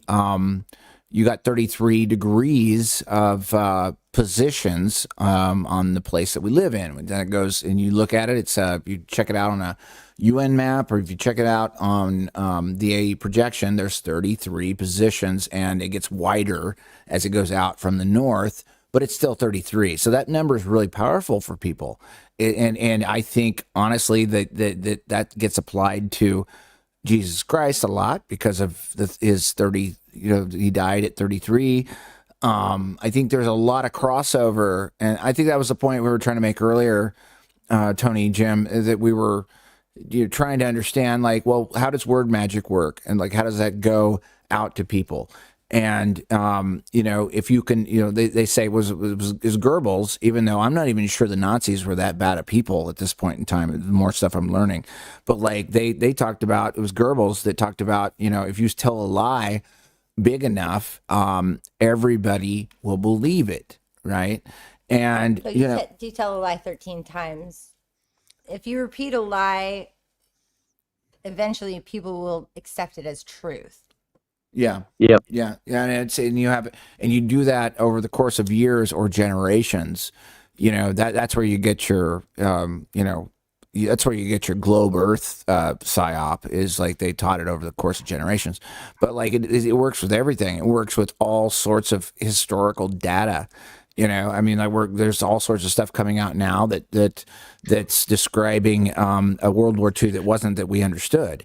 I'll be very careful with my language here, but like the number 6 million isn't adding up to a lot of people that understand math, and like a lot of people that deal with, burning bodies after they're dead and how long it takes, and like how long it would take to do that with, say, 6 million people. The math isn't adding up. It ain't mathing up. Easy. The math is Yeah, I'm going to be easy on that one. I'm going to be real careful on that word. Easy. But what we're talking about here is like the lies are so complete and so deep. I believe in the Holocaust. There's Here something at Hoffcast, happened. we believe in the Holocaust here, and we believe that everything is true about the Holocaust, but we'll allow Lowry to allegedly say things. I appreciate You already blew it. You already for, blew it because like if you didn't say that, then the algorithm would have never picked up on it. But like what I'm saying is, if you say, I don't know about that. If you say a holodomer, I wonder if the algorithm will pick up on that, and like that would be something that I would have everyone look into, which is what happened in a certain other country just east of Germany that involved the same word that Hoff said earlier. So like, yeah, I should have said that one. So like, we're in tricky waters here. It's a slippery slope, but I mean, it all comes back to. Well, no, let me interrupt. I said I believed in it. Okay, I said I believed in it, so I said a positive thing about it. Hoff believes in it. He believes in the H word. You believe in the H word. Yep, I got you, and I see exactly what you're doing. I see what you're doing. I got you. Listen, it'll cost you if you don't believe in it. It will cost you a whole lot. Let me tell you something. In the words of the great George Costanza from Seinfeld, it's only a lie if you it's not a lie if you believe it. Yeah. It's not a lie if you believe it. Okay. That's I miss hanging out with you, dude. Not a lie if you don't believe it. Let's just unpack that. Honestly, can we unpack that for a second? So, like, if it's not a lie, if you believe it. No. So you're telling other people a lie with conviction because you have convinced yourself of it, right? Well, what is the after BE and believe? What is the next three letters? LIE. Yeah. I don't know. LIEV. Yep. It's live. You can't Is it believe it leave? on a lie. Oh yeah. No. Oh, LIE. Gotcha. Copy. Yeah. Copy. Yep. Gotcha. And here's the thing. I'm playing 4D chess out here. I'm kidding. Yeah, you are. And here's another thing that's really important too. And I think this is really I love that we're in this little tiny little corner of the internet just on your little show here. And I think this is why we get to do this. This is really special. And I think those of you who are here, escaping the PSYOP, escaping indoctrination is probably one of the greatest things ever to lead you to your awakening. And yes, we're talking to 8-10 people here right now, right? But the bigger audience You're you get, hardcore. yeah, but they're devoted Hoffcast watchers, and I love them. Yeah. And here's the thing too. It's the bigger your stream gets, Hoff, is the more you have to surf the wave. So Lowry, I got to a point where I'm sorry to interrupt you. I just wanted to clarify. I was getting to a point where I was doing every Tuesday and everyone knew about it. And then I got a new job and my schedule switched up. So now I'm every Sunday. But I was sick this Sunday, so now I'm doing Wednesday. So that's where we're at right now. And that's the only reason I'm talking to you, which is a God blessing to me. Yeah, indeed. I saw your tile. Man. I saw your tile. Nicole and I were watching cat videos. I told you earlier, and I looked out and I was like, Hoff is on. Where the fuck has this guy been? And I was like, I gotta get on here for a second. We were already in the studio, so I was like, it was pretty easy for me. I was like, let's get on here. Let's get on here. Setting up a studio, Lowry. I mean, not for this moment right now on this show, but I might need some advice on Pro Tools if you know how to use it. I do. Okay, because I just downloaded it. And what do you want? What do you want to do? You want to record music? I know how to record music. GarageBand is easy as hell. GarageBand is so easy. If you're sketching out a tune, I would use GarageBand and not spend money on Pro Tools. I already bought Pro Tools. Well, if you bought it, then I can take you through it. Yeah, sure. I mean, it wasn't that expensive. I bought the cheapest one. It's like $100 for a year. Yeah, so I have a year to learn it. Yeah, so Pro Tools will give you a lot of options that Bandcamp won't. But I've been on and off Pro Tools for years, and because I'm a songwriter. The thing is, I think it's too much. Again, I don't want to have this conversation live right now, but I just think it's too much for me. I think I think I need something more simple. You know what I mean? I would stick with Bandcamp, man. I mean, I said Pro Tools is for someone who has a production team. Yeah, and if you need to I can't do all that. One man, GarageBand, dude. I know it sucks. People call it garbage band, but it's simple and I can get it done in no time. Dude, it gets the job done. Adobe? Because Adobe Audition is actually really good. See, I just got my PC in December, so I've had a Mac. I've had MacBooks for the past 15 years, so I've never had a PC until recently. So I'm new to all the PC stuff. Ooh. Yeah, going back, I don't know. I've been on Mac for so many years. Going back to PC would be a nightmare. It for is. Me. It's a damn nightmare. I wouldn't know what to do. It is. I don't know what to do. I'm a castaway in a open sea. Dude, you went back to Y2K.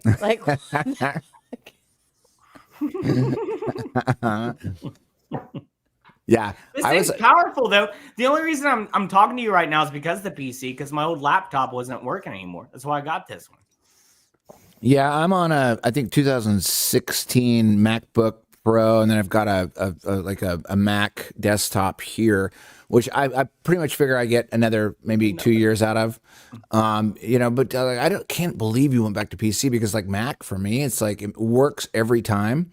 You don't have to update anything; it just works. Well, let me tell you. I'll tell you why, man. Because several reasons. I wanted to get Pro Tools.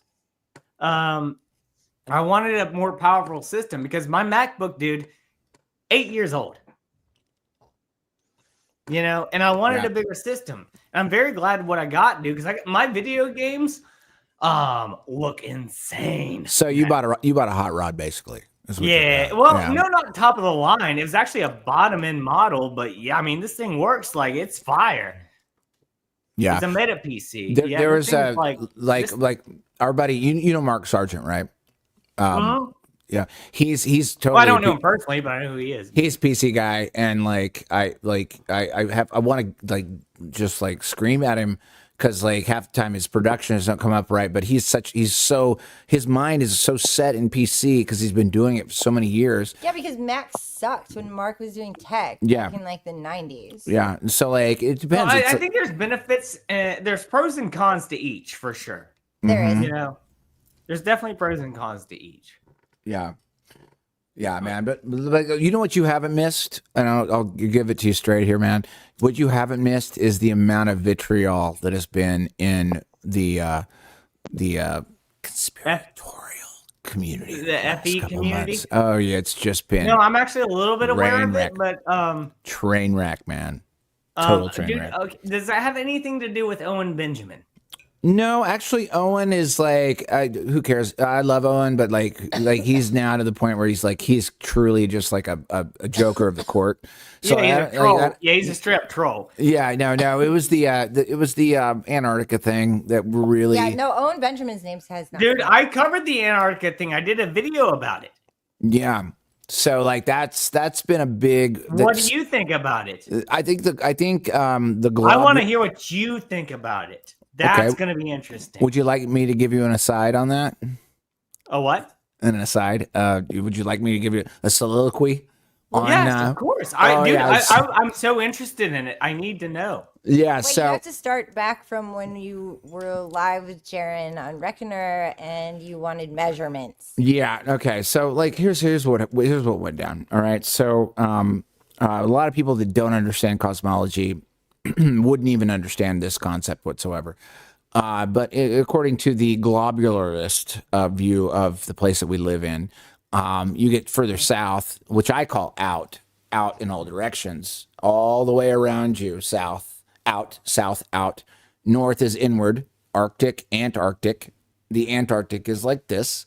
So, but according to a globularist view, is that you will see a 24-hour sun both in the north and in the south.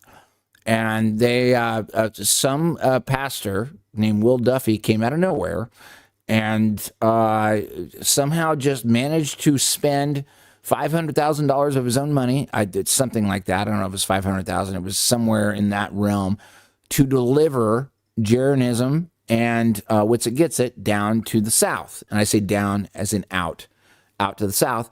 And when they went down there, they saw a 24-hour sun. They saw a 24-hour sun. That doesn't mean shit to me because I don't measure the earth versus the sky. However, it got the entire FE community up into a tizzy. Like we're talking like panties fucking wedged up in your ass. I know. I'm fully aware of this. Yeah. So this thing happened. I didn't partake. I did a video, but my video is very on the fence. It was very on the fence. Yeah, well, it's weird to me because it's weird to me that there's $35,000 per person to go live in a tent for a couple days in Antarctica with no massages, no penguins, no nothing. Okay, no amenities whatsoever. You have to boil your own water in order to take a shower. Who they wants weren't even to there spend that long. $35K to do that? I would get a Groupon and go to Koreatown and get a salt scrub. All right, you're answering your own you're answering your own questions right there, in my opinion, ma'am. The reason they do business in Antarctica is because no one wants to go there because it's fucking horrid, and then it's expensive. So of course that's why they do all their Operation High Jumps and allegedly out there. You know. Yeah. Yeah, and so back to the point, it was great point though. I want to thank you. Yeah, and the thing that happened was a lot of people got pissed off at each other for about 3 weeks, and now nothing has changed. It didn't change the way I view our cosmology. It didn't change my view of anything really. What do you think that proved exactly? That there's something we don't understand about the sky. A, B. What I said was it doesn't disprove flat Earth, which I'll be honest with you, Lowry. I'm not a flat earther, but I'm not a glober. I'm like a realm guy. I think we live in a realm. I like realm. Then it proved exactly what your mindset of it is about. Because it's the 24-hour sun doesn't prove or disprove anything, but it proves that there's something that we don't know. about the whole entire concept. What I said was the model. The thing that upset a lot of people was their model was broken. Okay, let me tell you something. If space was real, we would have Fashion Week on the moon. Okay, She's right. She's right.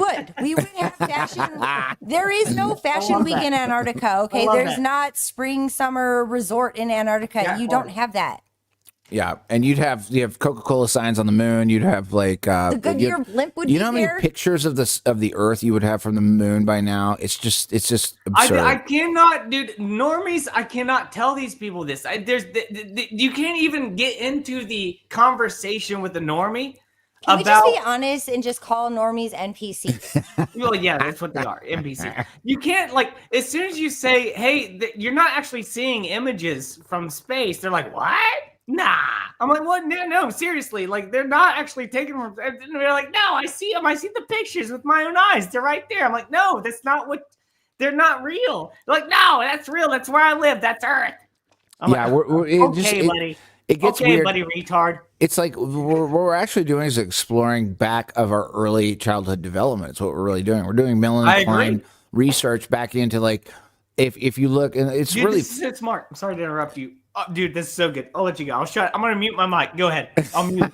Go ahead. I was just going to say, it's Were you part of the Gateway program? I was going to say, like the one of the most logical things that ever should have happened from the landing on the cheese in space is that there would have been a lot of pictures back towards where we live, and there wasn't. And in the first 6 missions, I think it was the first 5 or 6 missions, quote unquote missions, the Earth number one ratio wise didn't look the way it should have been size wise. The Earth should be huge. It should have been huge. That's if you're on the moon, the Earth should be huge because the moon is supposed to be small and it's close to the Earth. So if you're on the moon and it should be huge. Should have been a lot bigger. The fucking moon. Yeah, and then but then if you walk it back, even that the real problem is they didn't take any pictures for the first 6 missions. The one they did. No, there was footage. No, there was somebody else on the moon when they landed because they have. Oh yeah, footage of about the them cameraman that landing they. on the fucking moon. Okay. Thank you so much, bud. Hope you have a great day, man. Thank you so much for being here. Sorry, I did. Yeah, Cronus is the boss, so I didn't think he's heading out. Thank you so no much. worries, no worries. But they didn't really take into effect the ratio of it, and not just that, but then when you go back in and you put that photo and the one shot they did have of the Earth rise, you put it in Photoshop and you can tell that it's been blocked on there. You can see the block on Photoshop, and it's like, okay, guys. This is weird. Number one, the Earth isn't the right size. And then also you blocked it in there and you placed it in a photo. We could see the square on the picture. We found it. Like, if you look at like the Earth over the decades from space, the storms are all the same. The storm clouds are all the same. How? How after 40 years are the storm clouds the same storm clouds? They copy and paste. They copy and paste the clouds across the thing, and you're like, you really? can see when they copy and paste the shit, especially on the moon, dude. You can see the different rocks and stuff. It's just overlapped.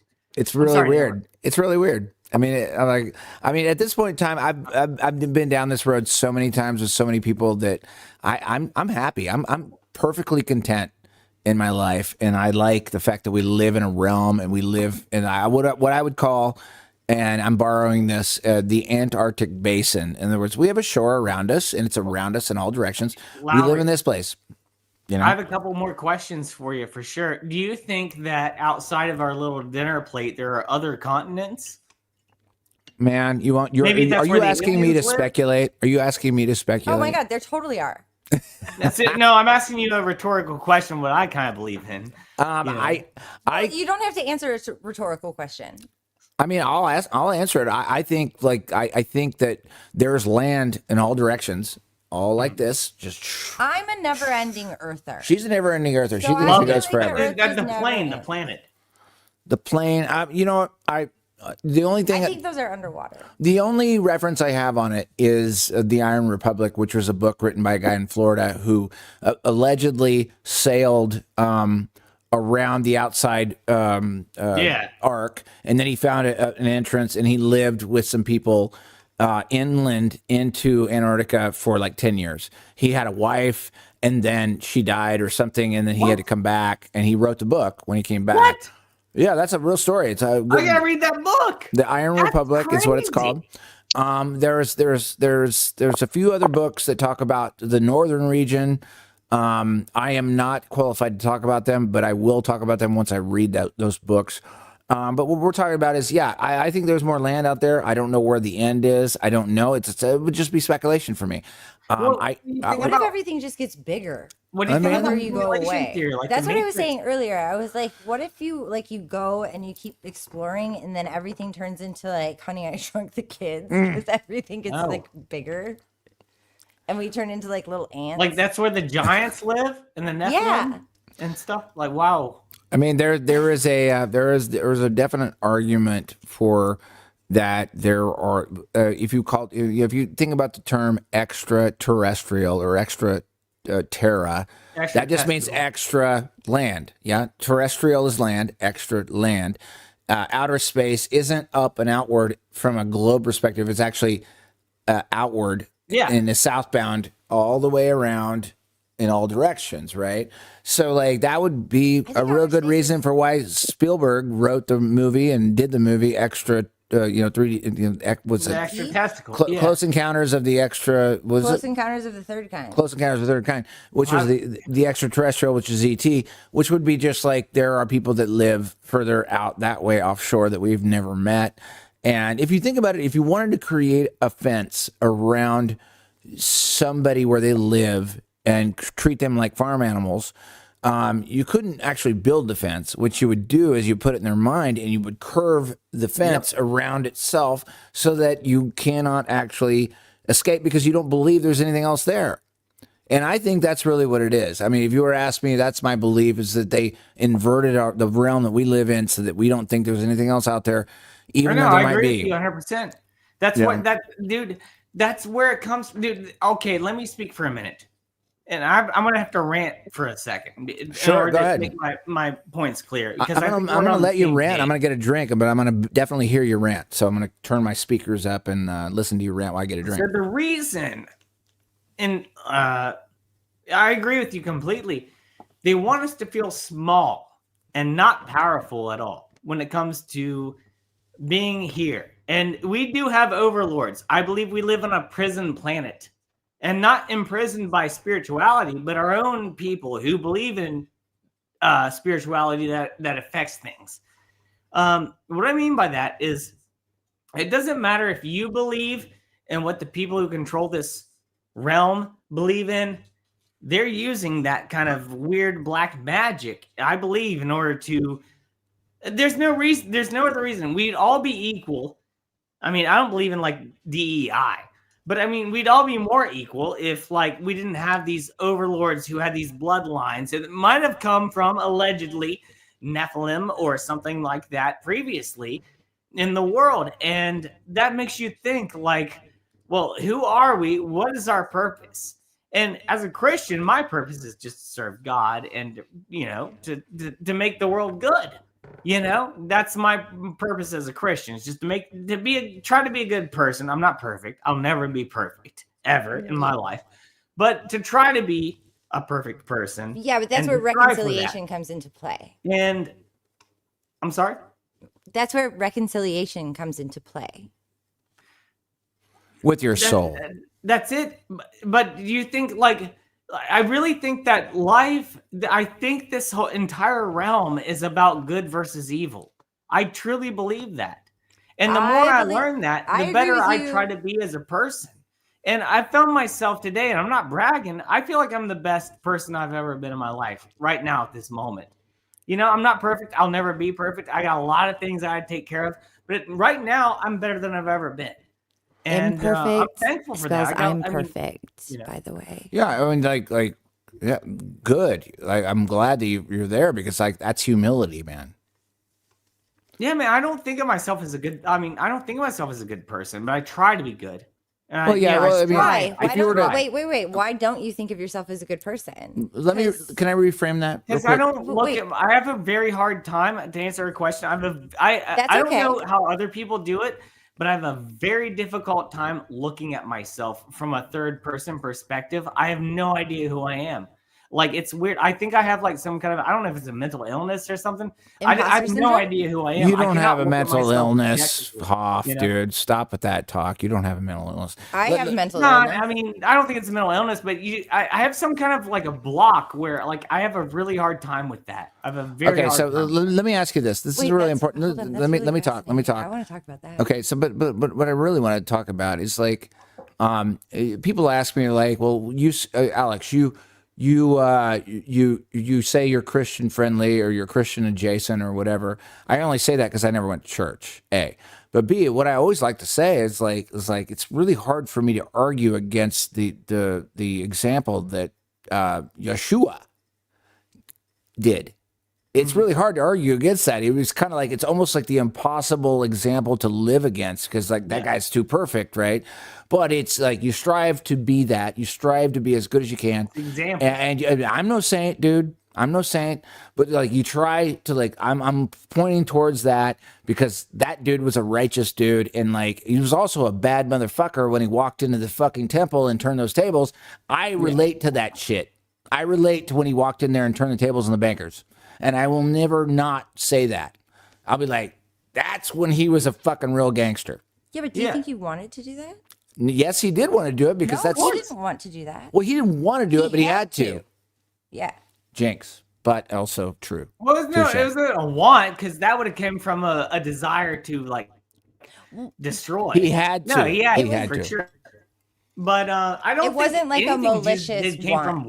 wanting to do it. I think wanting is not what Jesus comes It from. wasn't. It wasn't premeditated. It wasn't premeditated in the sense where he like planned it. He was like, you know what?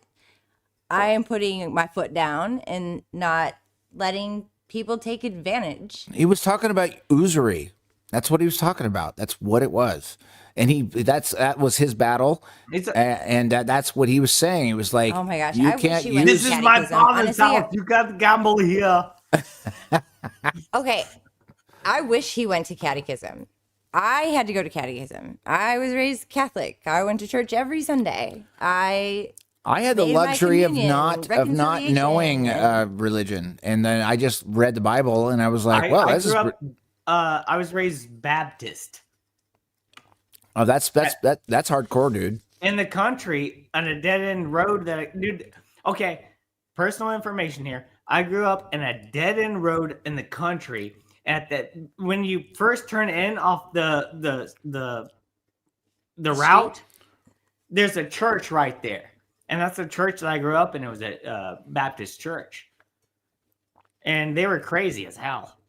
Yeah, There's a lot of darkness in the Baptist church. Yeah, well, they're not a Christian. lot of the They don't songs- treat people with love.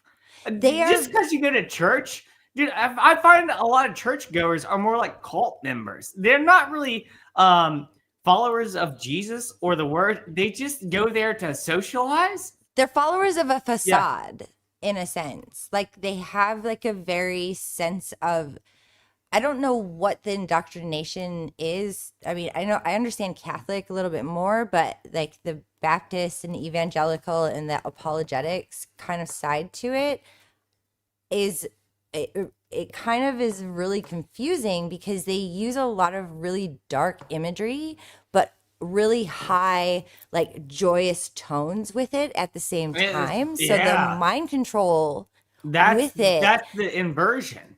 Right. So would you like my perspective would be like really like I'd like if Jesus Christ existed, he was a pretty badass dude. Yeah. And that's where I come from. I'm He was like, going look, around I'm not gonna make like a big warm creamy ice cream cone around Christianity about this. I'm like, if he's that badass of a dude, he walks into a temple and kicks the ass of a bunch of bakers, I'm okay with that. He's the That's Chuck why. Norris That's why of the I'm. day. Yes, exactly. That's why I'm Christian friendly. It's because that guy. That's the guy I'd like to be. You respect him. I'd like to be that guy. You know, the Christianity for whatever reason, I don't get it. This is the one thing I don't get is like of all the religions, why does Christianity get the most hate in this country. When Dude, most that's a great Christians, question. when I meet most Christians, they're mostly really humble people living on very humble salaries, either on a farm or in a small community, and they're not really Let me a tell you threat. something, Larry. They're not a threat to anybody. As You a know, Christian, I don't get And that that is shit. As a why. Christian, I will, Tony. Do you And talking that to is me? exactly why. Exactly. Yeah, I was going to agree. Because Christians are taught to turn the other cheek, and that's Yep. all, and they will, and they'll get slapped twice. Yep. Thank you, Tony. He came out of nowhere with a freaking You want slam to dunk. expand, Tony? Please expand on that because like I want to hear that. Tony comes out of nowhere with a slam dunk. Go ahead, Tony, my man. I think the reason Christians are an easy target because not all of them, but for the most part, and this is just I'm also Catholic. We are taught to always turn the other cheek, which means that you shouldn't be fighting back in that sense. So someone gets angry at you, you just go, all right, fine, and you walk away, and that makes us an easy target because of that. The vulnerability of it. Yes, I agree completely. I don't think it makes us weak. I just think it makes us an easier target. Also, the Amish as well. Yeah. If you Amish paradise. I turn the other cheek. Anyways. Yeah, but I don't think a lot of people understand what a warrior as Jesus Christ, as he exists, as we like again, like there's enough evidence that the guy was around. He's in art, he's in glass paintings, he's all over the place. You don't have to convince me. Yeah. So what I'm saying is like, why don't we actually embrace the fact that he was kind of a badass dude, and he actually like that. I'm sorry. The one time that we went into the temple, that to me is the one reason why I was like, okay, I can dig this guy. Lowry, He was a that's bad the motherfucker. dichotomy. Sorry, he was. What you're describing right now is the dichotomy of the, I don't know if I'm using the word right, the Old Testament and the New Testament, where the Old Testament was the wrathful, vengeful God who would like, hey, I ain't putting up with shit. Right. In the New Testament, it's God sends his son, his only son, and Jesus is like the most loving person on the who ever existed, but also a little bit of a badass. He's still got that Old Testament in him a little bit. Why don't we embrace that? Why don't we embrace He's still got that? that Old Testament in him a little bit. You know what I mean? He's still got that. You know what I mean? Like it wasn't fully gone over. So I mean, so like Christians are like the notion of Christians are like we're bendovers. We bend over. Like no, that's not really what it was. I mean, if anything, the big warrior. The church really doesn't teach you or preach like Christ consciousness, like Jesus consciousness, like to embody like the consciousness of Christ, like to live in the image of God. You are like devoted to being a moral and good person. Yes. And people don't talk. Everybody talks about like you were talking about like what he did and how he's a badass and stuff. I don't think Jesus I feel like he probably like really like super humble. And if he walked into another temple, he probably just was, doing the service. I always thought it was weird that I had to drink his blood. I'm just saying. That's a Catholic thing. Yeah, and eat his body. Yeah, but wait, hold on. And while I'm saying that, so when you go up to get communion, and Tony, you're Catholic, so it's like you have your hands in this way. And it's like the body of Christ, and you're like, Amen. And so I saw this meme, and I literally could not stop laughing about it. And it was like, these are Cheez-Its. They're like Cheez-Its, but they look like the Eucharist cracker. See, I didn't go through any of this, so I don't know any of this story. I know that was like another reason why Jesus is such a strong person, not just because he trashed the temple, is the way he died. Yeah. Like he knew it was coming. Yeah. He sacrificed himself. He could have walked away, but he didn't. He faced the scourging. He faced the crown of thorns. He went through absolute agony and torture. That's pretty badass. That's for everyone. Strong. That's like I don't know anyone on the planet that would be able to do that. Dude, I didn't even know how horrific crucifixion was until like the last year. Oh, it's And I awful. learned about gosh, the Pontius Pilate. It's awful. Dude, Yeah. you're just hanging and your blood's dripping. Like, I think Tony sent me something about it. Or you talked about it. Where the you weight pulling down on you, you're suffocating at the same Yes. time. Horrible. So Tony, and like as a fourth grader in the Bible, as I am, I've studied that particular moment probably closer than anything else I've ever studied in Christianity. Not having come up in the church, I literally have a degree in biology. I was indoctrinated into evolution, into the Big Bang Theory. I did biology as well. So yeah. So like, I had a foot in both camps. Yeah, so like I would like to ask you, this is a really important question, what was that sacrifice? Was that a contract with God, with his antithesis, his adversary, which we understand as Satan or Baal, or give it a million names? Any name that you want to, was that an agreement with him to say, well, here we are, this is the yin and the yang, I give you this world, but you don't get this world up here. You don't get this world up here. And where are we in this world right now? That would be the biggest philosophical question I could possibly ask. I can answer that, but I'll let Tony go first. No, feel like that was the most I couldn't confusing even answer that. Like I have no clue. Well, it's one of the, I struggle with it. I got you. Okay. The reason we're in this realm is because we live in the middle of good and evil, heaven and hell. We are the middle realm. It's 3 stripes: blue, green, and red. That's where we're at. Blue is the sky and the waters that separate the heavens from the earth. The green is the earth, and the red's hell. And RGB. it is literal. I believe it, anyways. But so what's going on here is the fact that lost my train of thought for just a second. Where were we at? I understand where you're going. I understand where you're going with it. Blue, the red, and the green. And Okay, yeah. So where we live is okay. I got it now. I reeled it back in like a marlin. Free will. We live in a realm of free will, and Teach a man to that's where a fish. lot of people get confused about why bad things happen to good people here, where we live in this realm or whatever you think it is. It's because we live in a realm of free will.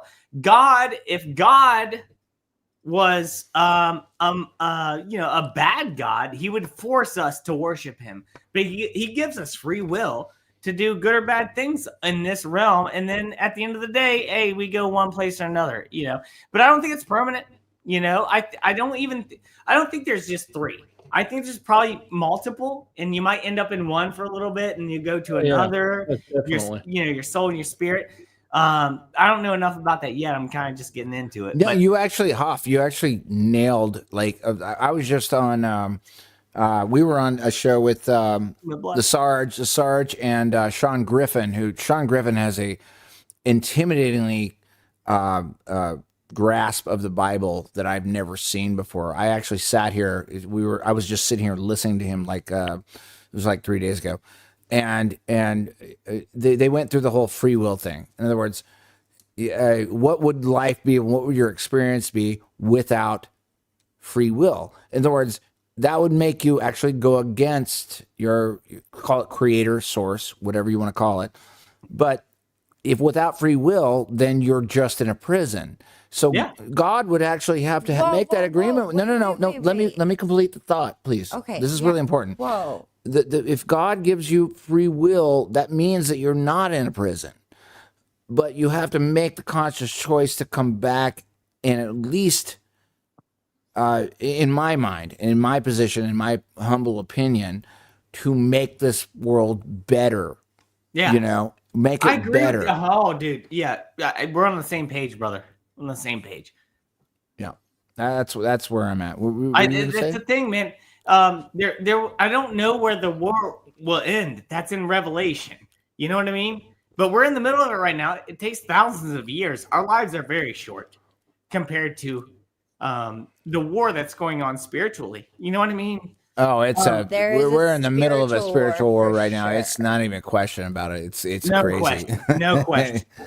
I mean, I honestly, I think it started long ago. It started many, many years ago. I think 9/11 elevated it, and I think 2020 really elevated it. And now Lowry, do you believe 9/11 was planned decades before it happened? Oh, of course it was. Okay, we're on the same. We know who did me it. too. We know who did it.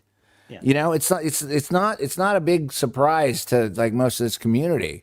You know, the only thing you have to examine in that particular moment, and it'll help you get back up to 2020, is if you ask yourself who can't be criticized, that's who is responsible. Yep. It's not really Know that that. difficult, and I said that very carefully. No, you said it just like Tom McDonald said it.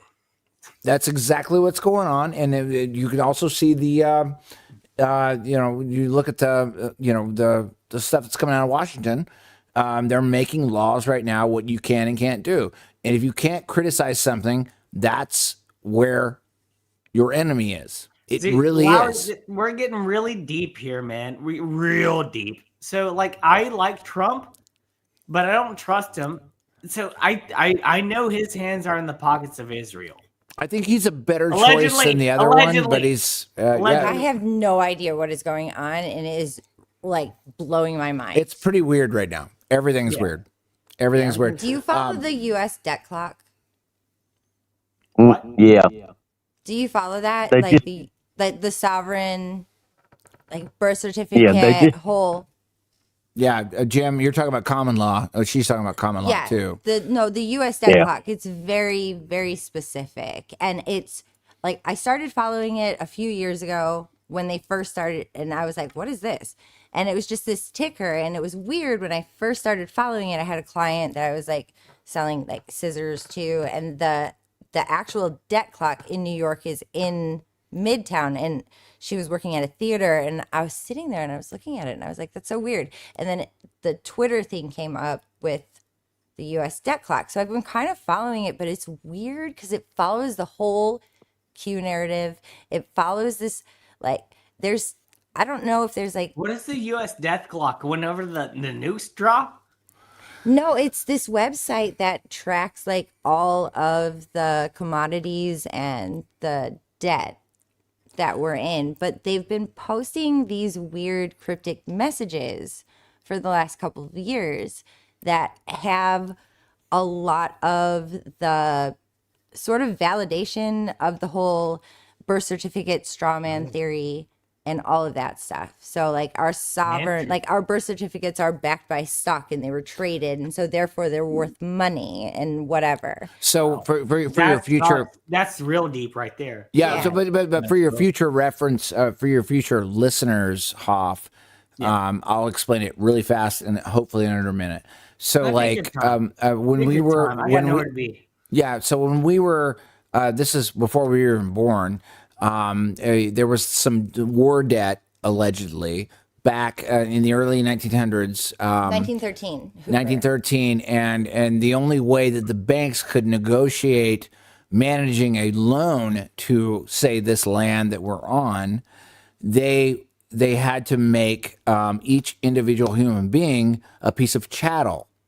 A chattel is basically cattle. Right. Yeah. So like they put value on a walking human being. It's a person that walks across the ground. Yeah. Well, it aligns with the whole prison planet sort of theory. Yeah, but just let me finish this one out because this is a really hard one for me to finish. So like basically what happens is what you have is like the only value in the world to a bank. A bank only considers like intrinsic kinetic value, like somebody that can haul a rock over the course of like say 5 yards, right? So like they basically put all of everyone that walks around in say this continent, they put a value on it.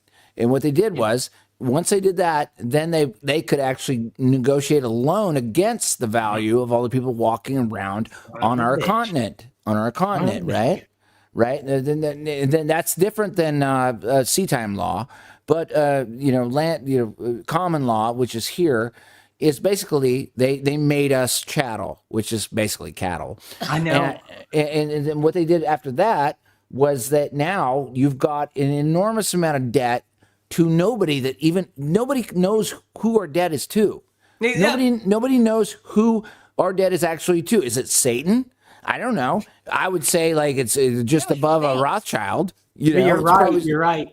Yeah, so like it's like nobody is really in debt to anybody. It's all made up. It's false. It's fake. You're right.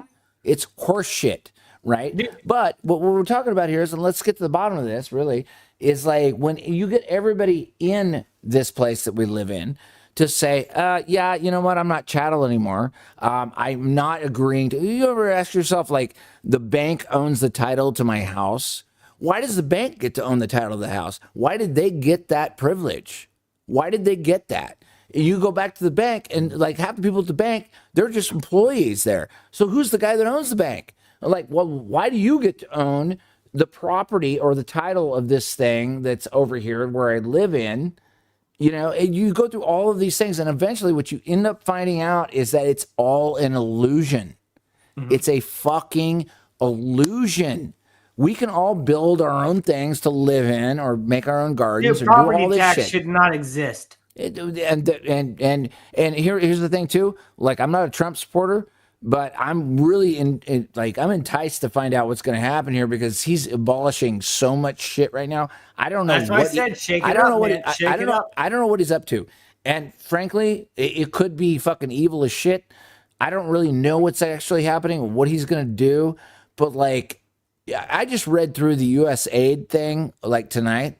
Just read through it. I was like, holy shit. There's a guy on that team. They've been doing this since the 60s. And dude was like, we're going to basically make a quarter of the females in the entire realm. They can't reproduce anymore. And it's public fucking record. I'm like, wow, that's some evil shit. That's some evil shit. And the USA aid shit hasn't even started to roll out yet. And it's like, No, it stopped. Yeah. anyway, that's my rant. Anyway, you guys go. I'm done. I got it all out. You with us? Yeah, I'm here. I don't just know how don't much like longer we'll go I don't live like with talking this over show. people. But yeah, let's Jim, keep Jim, going give us your bit because I've been talking too much. Well, first of all, don't ever put your faith in a church because a church is human beings, and human beings are both good and bad, and you don't know which one you're going to get. That So, right there is the don't- best discernment. Indeed. Discernment. I Right agree. there. I agree with that. Mm-hmm. Yep. And when it comes to Christians, think about this. Nobody ever says Buddha damn something. Allah damn something. I'm gonna It's start only doing it. God. God is the only one that they use that power and give that Buddha, power damn to. it! Yep. And Allah, damn it! Wait a second. No, Exactly. don't. I mean, please try not to practice taking the Father's name in vain, because that's what Right. they taught us growing up. right. You So, feel like but- morally wrong for saying those But- words together. The people that do, Ten they Commandments. always It says right there, don't they do it. always choose God because that's where the power is, not Allah or Buddha or etc. That's what I'm saying. Keep on going, Jim. And I'm getting feedback. No, I'm getting feedback. I can hear my You're talking voice. about little G's. So No, Jim, little G's is what you're talking about. Little G's. There's only one big And- G. And that's God. You know, Right. you're talking about the little G's. And I mean, there's been more than one bishop in the Vatican say that Satan is alive and well in the Vatican. Mm-hmm.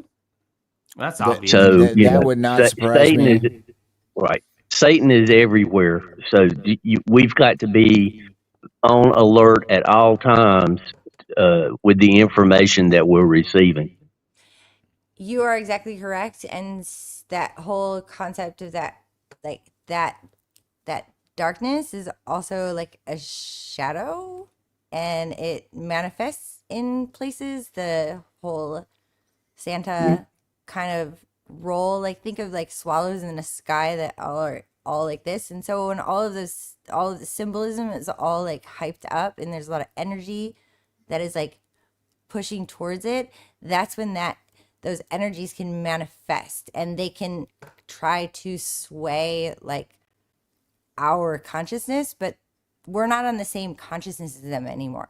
Their consciousness is they're breaking down, and we're seeing it in real time, which maybe goes back to the whole like firmament or ice falling from the sky and things like that. But I feel like, you know, this whole entire consciousness, and you can call it Jesus, you can call it God, you can call it source, you can call it spirit, you can call it whatever you want, but it's moving to a place where all of those bad things that they've been doing to us, they're not going to hurt us anymore. Man, that was amazing. That was amazing. But you mentioned NPCs earlier. Yeah. I think what you were kind of describing there was like the NPC, like the real people, the base people moving on and kind of getting to a higher frequency. Yeah. And everyone else is just, we're leaving them They're behind gonna a stay little there. bit. You're still gonna, like, if you want to tap into like all of the darkness and everything, just like turn on Fox News or whatever, you know. But like where we're moving towards is towards a positive, like, golden era. We are owed that. We came here for that. Our souls came here for that. Your soul might not remember because it's been incarnated so many times on earth and everything. And, you know, I grew up Catholic, so we were like not supposed to believe in like reincarnation, but then I learned about spiritualism and, you know, Reiki and just all kinds of other things in my life. was But, reincarnated. there is a spirit, there is a higher power, there is something that is out there that we cannot control, that we have to surrender to and submit to and like give solace to.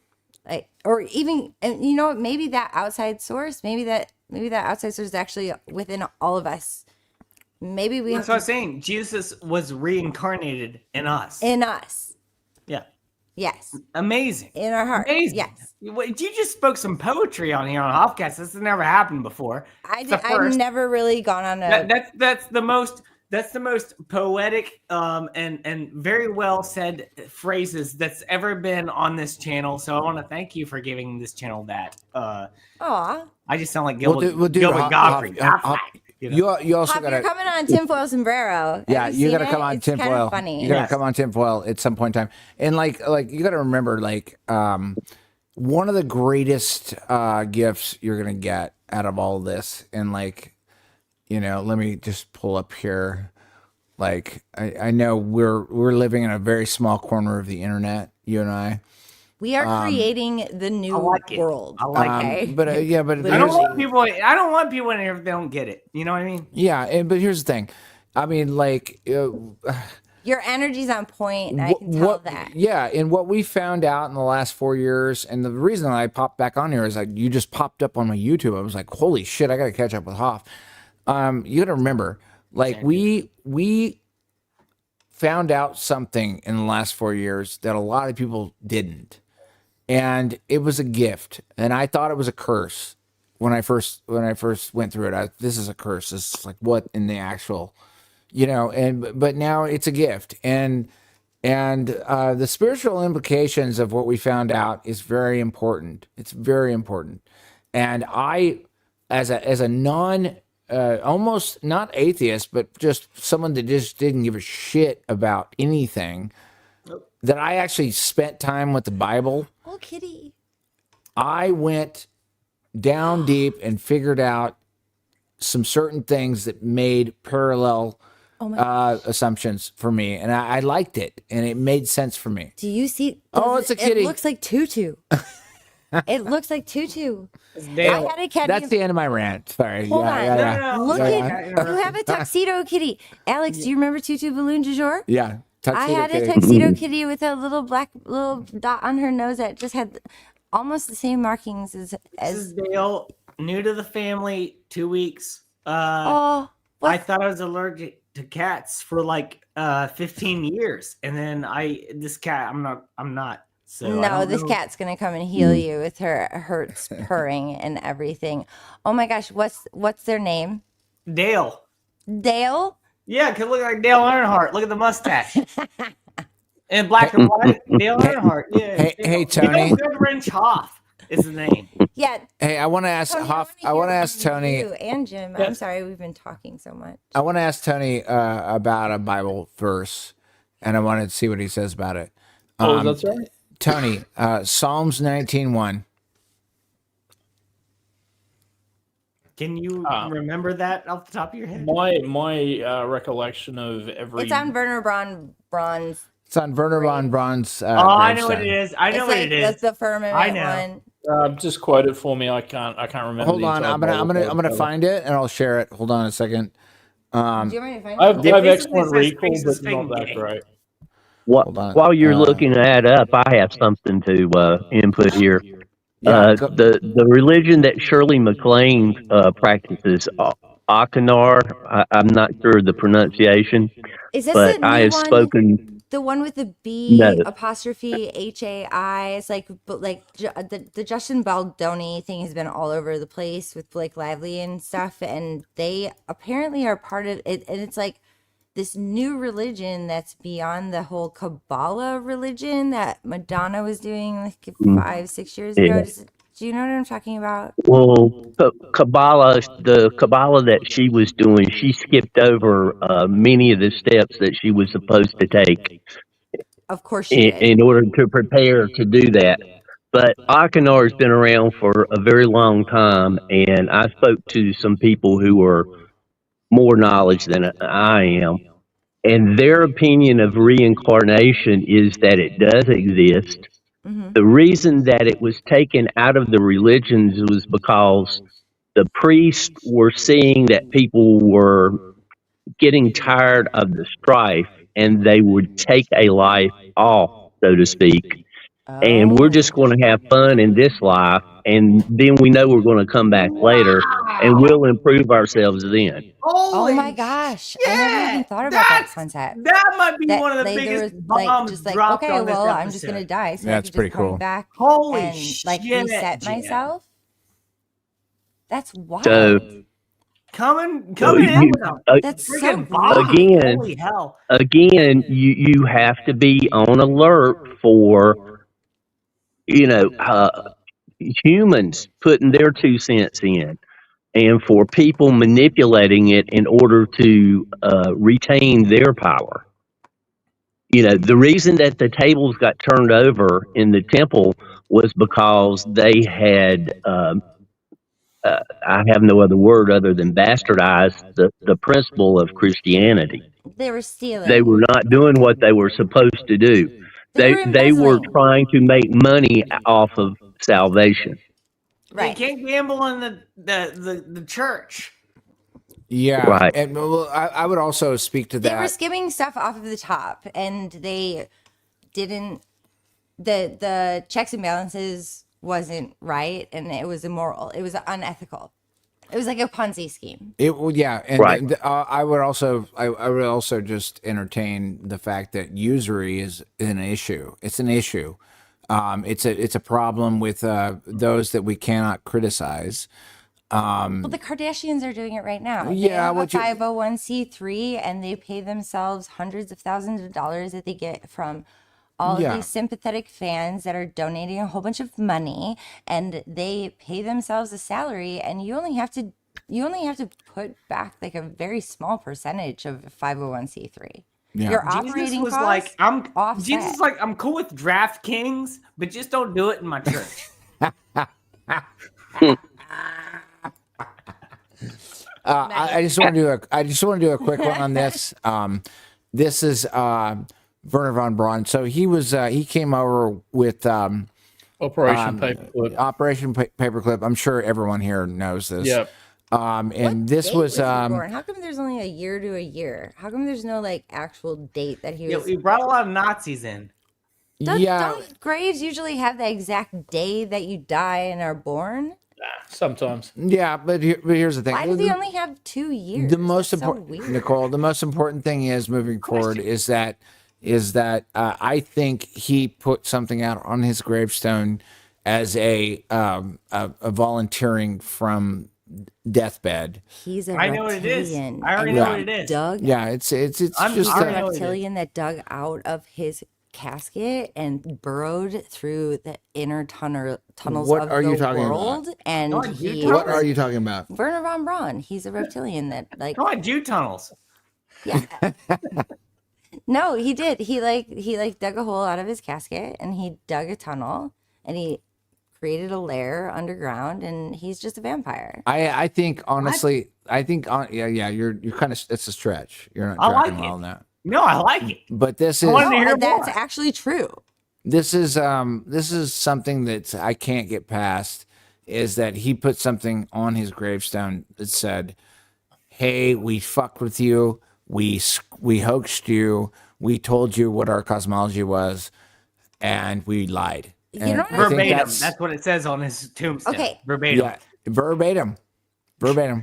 All I have Verbatim. to say is I think that intuition should be exchanged for maybe imagination, and everybody should start believing in their intuition and their manifestation. If it feels right, it's probably right.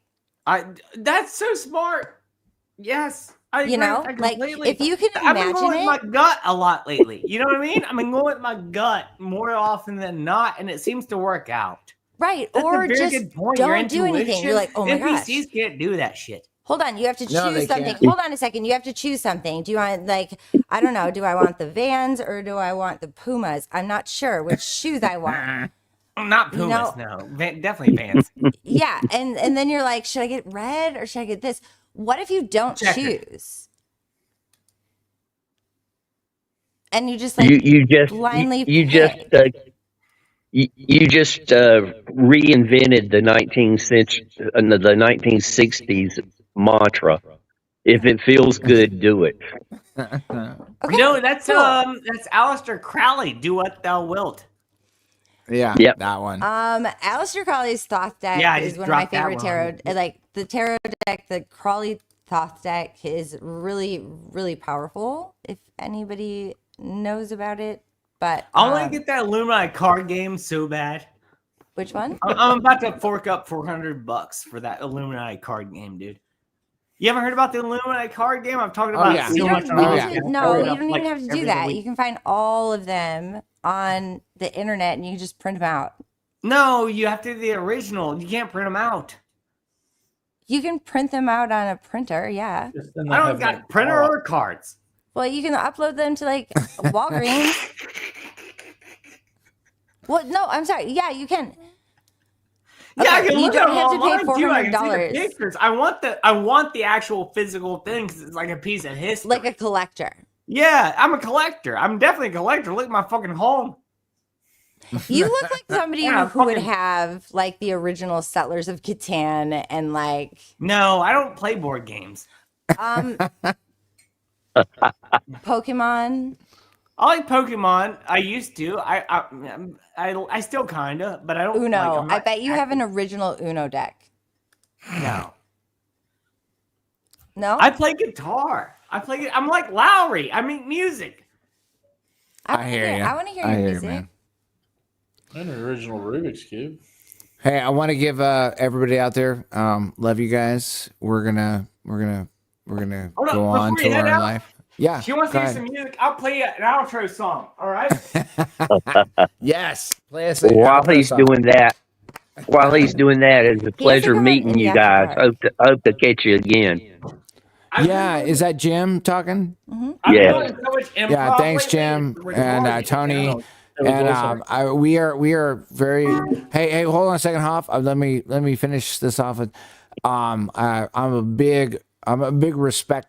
I have a lot of respect for that old Dusty book. I do. No, what? And The bottom. you know, ye old Dusty What? book. Yeah, and a lot of us are out there looking after the comparisons between what that thing looks like versus what we see. I was literally thinking like the Hardy Boys book. Like, Yeah, which no, book it's, are you talking it's the about? actual old Dusty book. Boxcar Kids. But Tony, Jim, thank you. for Like a talking. cookbook? It's been, hey, Hoff, it's also been really good to talk to you again after 4 Lowry, years. keep in touch, brother. Like, Yeah, man. don't make this like a one thing and don't talk to me like for another 2 years. No, keep in touch with me, please. Well, yeah. You know what? You know what? Tinfoil sombrero. You can come on. Maybe we'll have you on. No, Well, we'll have send you me on an a panel. invite. I'm not gonna invite myself. You got to get a hold of me. Maybe we will. I'm I'm not inviting trying to impose. I'm inviting If you, want and me I'm the one that by, makes I'm the more tile. than happy to come by, and I'll make your show fire. But, I already designed your tiles for your future show. Hey, So- cheers to that. Yeah. So it's already being manifested. Yeah. Either way, Jim, Tony, Hoff, love you Can I play a guys. song for you guys? Play a song. For you. We're gonna watch. We're gonna For you. watch. Do it. My favorite music is live music. I love live We like music. It's completely improv, and I'm gonna play a song. To thank... Yes. Actually, this is the end of this show. This is the end of the show. I'm going backstage after this. It's the very end of the show, and I want to thank everyone for being here. Everyone who commented. I know. Let me just skim through it. Like Peter, Chronos, Jim. 8-bit melody. Dude, I'm sorry if I forget anybody. There are so many comments tonight. Spring Heel Mac, great boss right there. I'm so lucky. I'm so thankful to have so many people watch and want to participate in the show. It makes me feel really good about myself. Aw. Yeah, it makes me feel like I'm doing something good where I'm like bringing people together and they like to be here. And that's what I want to do. Is mindfulness. So just note that, because just a couple minutes of gratefulness per day will literally change your life. I'm striving to get to a higher frequency. And for those still there and those watching in the future, Larry's channel is in the chat there, so check it out. Thank you very much. Thank you. Lowry's the man, and dude. Again, I think it was like destiny or serendipity or whatever that I didn't do my show on Sunday because I was sick, and I got to see you guys tonight, and it was way better. Well, I'll tell you this. Like, you and I, when 2020 that debacle happened, we learned how to do new things, and that's why I came on and I was like, "Holy shit, there's Hoff! I want to come back on and catch you up." It's been 4 years ago, man. So I'm still here. I'm still based.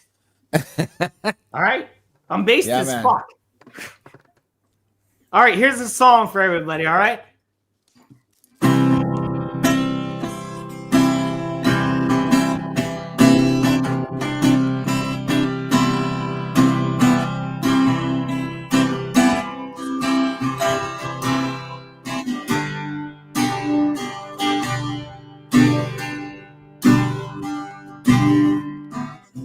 I want to thank you all, bosses, for watching the show tonight.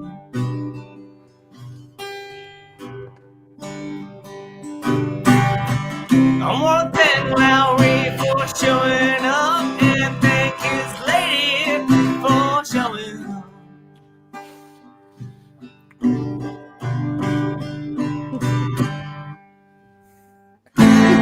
We had a nice discussion all over about nothing and something and not enough of anything. And Jesus. But here we are now, and I'm so thankful that it happened. It's the end of the show, and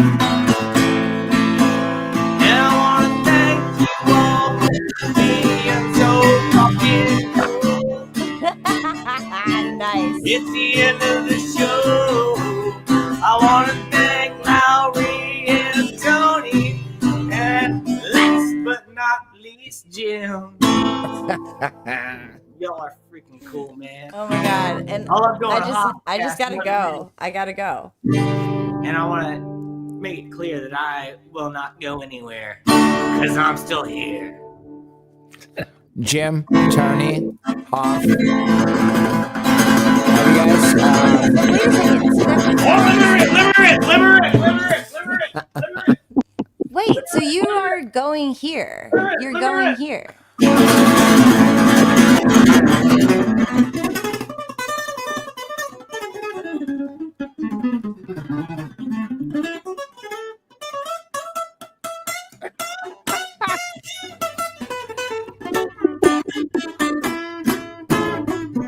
gosh. Oh, the guy at the beginning of the stream. Are you a real person? Is he a real person? What? Is he a real person? Yeah. He's real. Yeah. That's it. You're not AI, right? He's not AI. You're a real person. I promise like he's not in the AI. flesh. Me? Yeah. He's not AI. I promise. I think. I don't know. Hey, I love you He guys. was just in the We'll see mood. you. That's all. Peace out. Yeah, we'll see you guys next time. Hoffcast always. Wait, can you send your email address so that we can send you an email and I'll like give you an official phone call to invite you into Tinfoil Sombrero on some Sunday? HoffSoloPodcast@gmail.com. Wait. Yeah, I've already got it. We already got it. We're He's gonna make got it it. happen. You Love you got my guys. Insta. I got it. Lowry, you guys have a great night. Thank you so much. God bless. Yes, God bless. Cheers.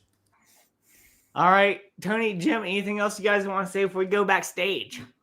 No, great show. That was a fascinating conversation. That's why I It was was a fun one. hiding for so long. It was a fun one, right?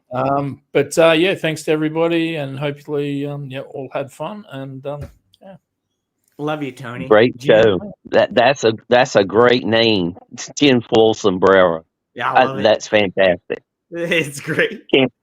I can't believe I like to somebody make turned one. that down. They got lucky that the other person turned it down. Well, I'm seeing him tomorrow or today. Eddie Bravo. He's a Mexican. And Tinfoil Hat is the show I'm seeing tomorrow. And he should have called it Tinfoil Sombrero. He gave it up. So, hey, here we are. missed opportunity. What's crazy is the fact that, like, I have to make something very clear before the end of the show. Life happens for a reason, and the universe unravels in certain ways that when you have a bad time one day, you don't understand that it might end up a very good day another day. And that's what happened with this show. If I would have done this show on Sunday, I would never speak to Lowry or his amazing lady, at all. Like, it's just crazy how the world works out, man. And I do think that I don't believe in coincidence. I do not believe in coincidence. I think if the world exists, then things have to happen a certain way. Do you know what I'm saying? Yeah. Because if they don't, it creates this space-time continuum, and then that universe is basically destroyed. So what you're left with is what we are here in reality right now. And what that is something amazing. I cannot believe it. I seriously can't fucking believe it. I cannot fucking believe it. 7 people watching right now. Hit the thumbs up button. Who's watching? Though. The show's wrapping up, but I want to thank everyone for watching. Jim, anything else, bud? That's it. I'm good. I'll catch you backstage. Yep. Okay, I'm gonna lead out with a song. I want to thank y'all for being here again.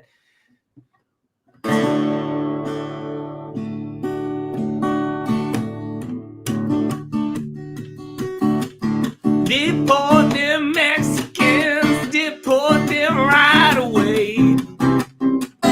Deport them Mexicans, especially if they're gay.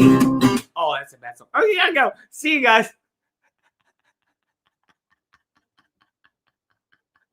I'll sign off.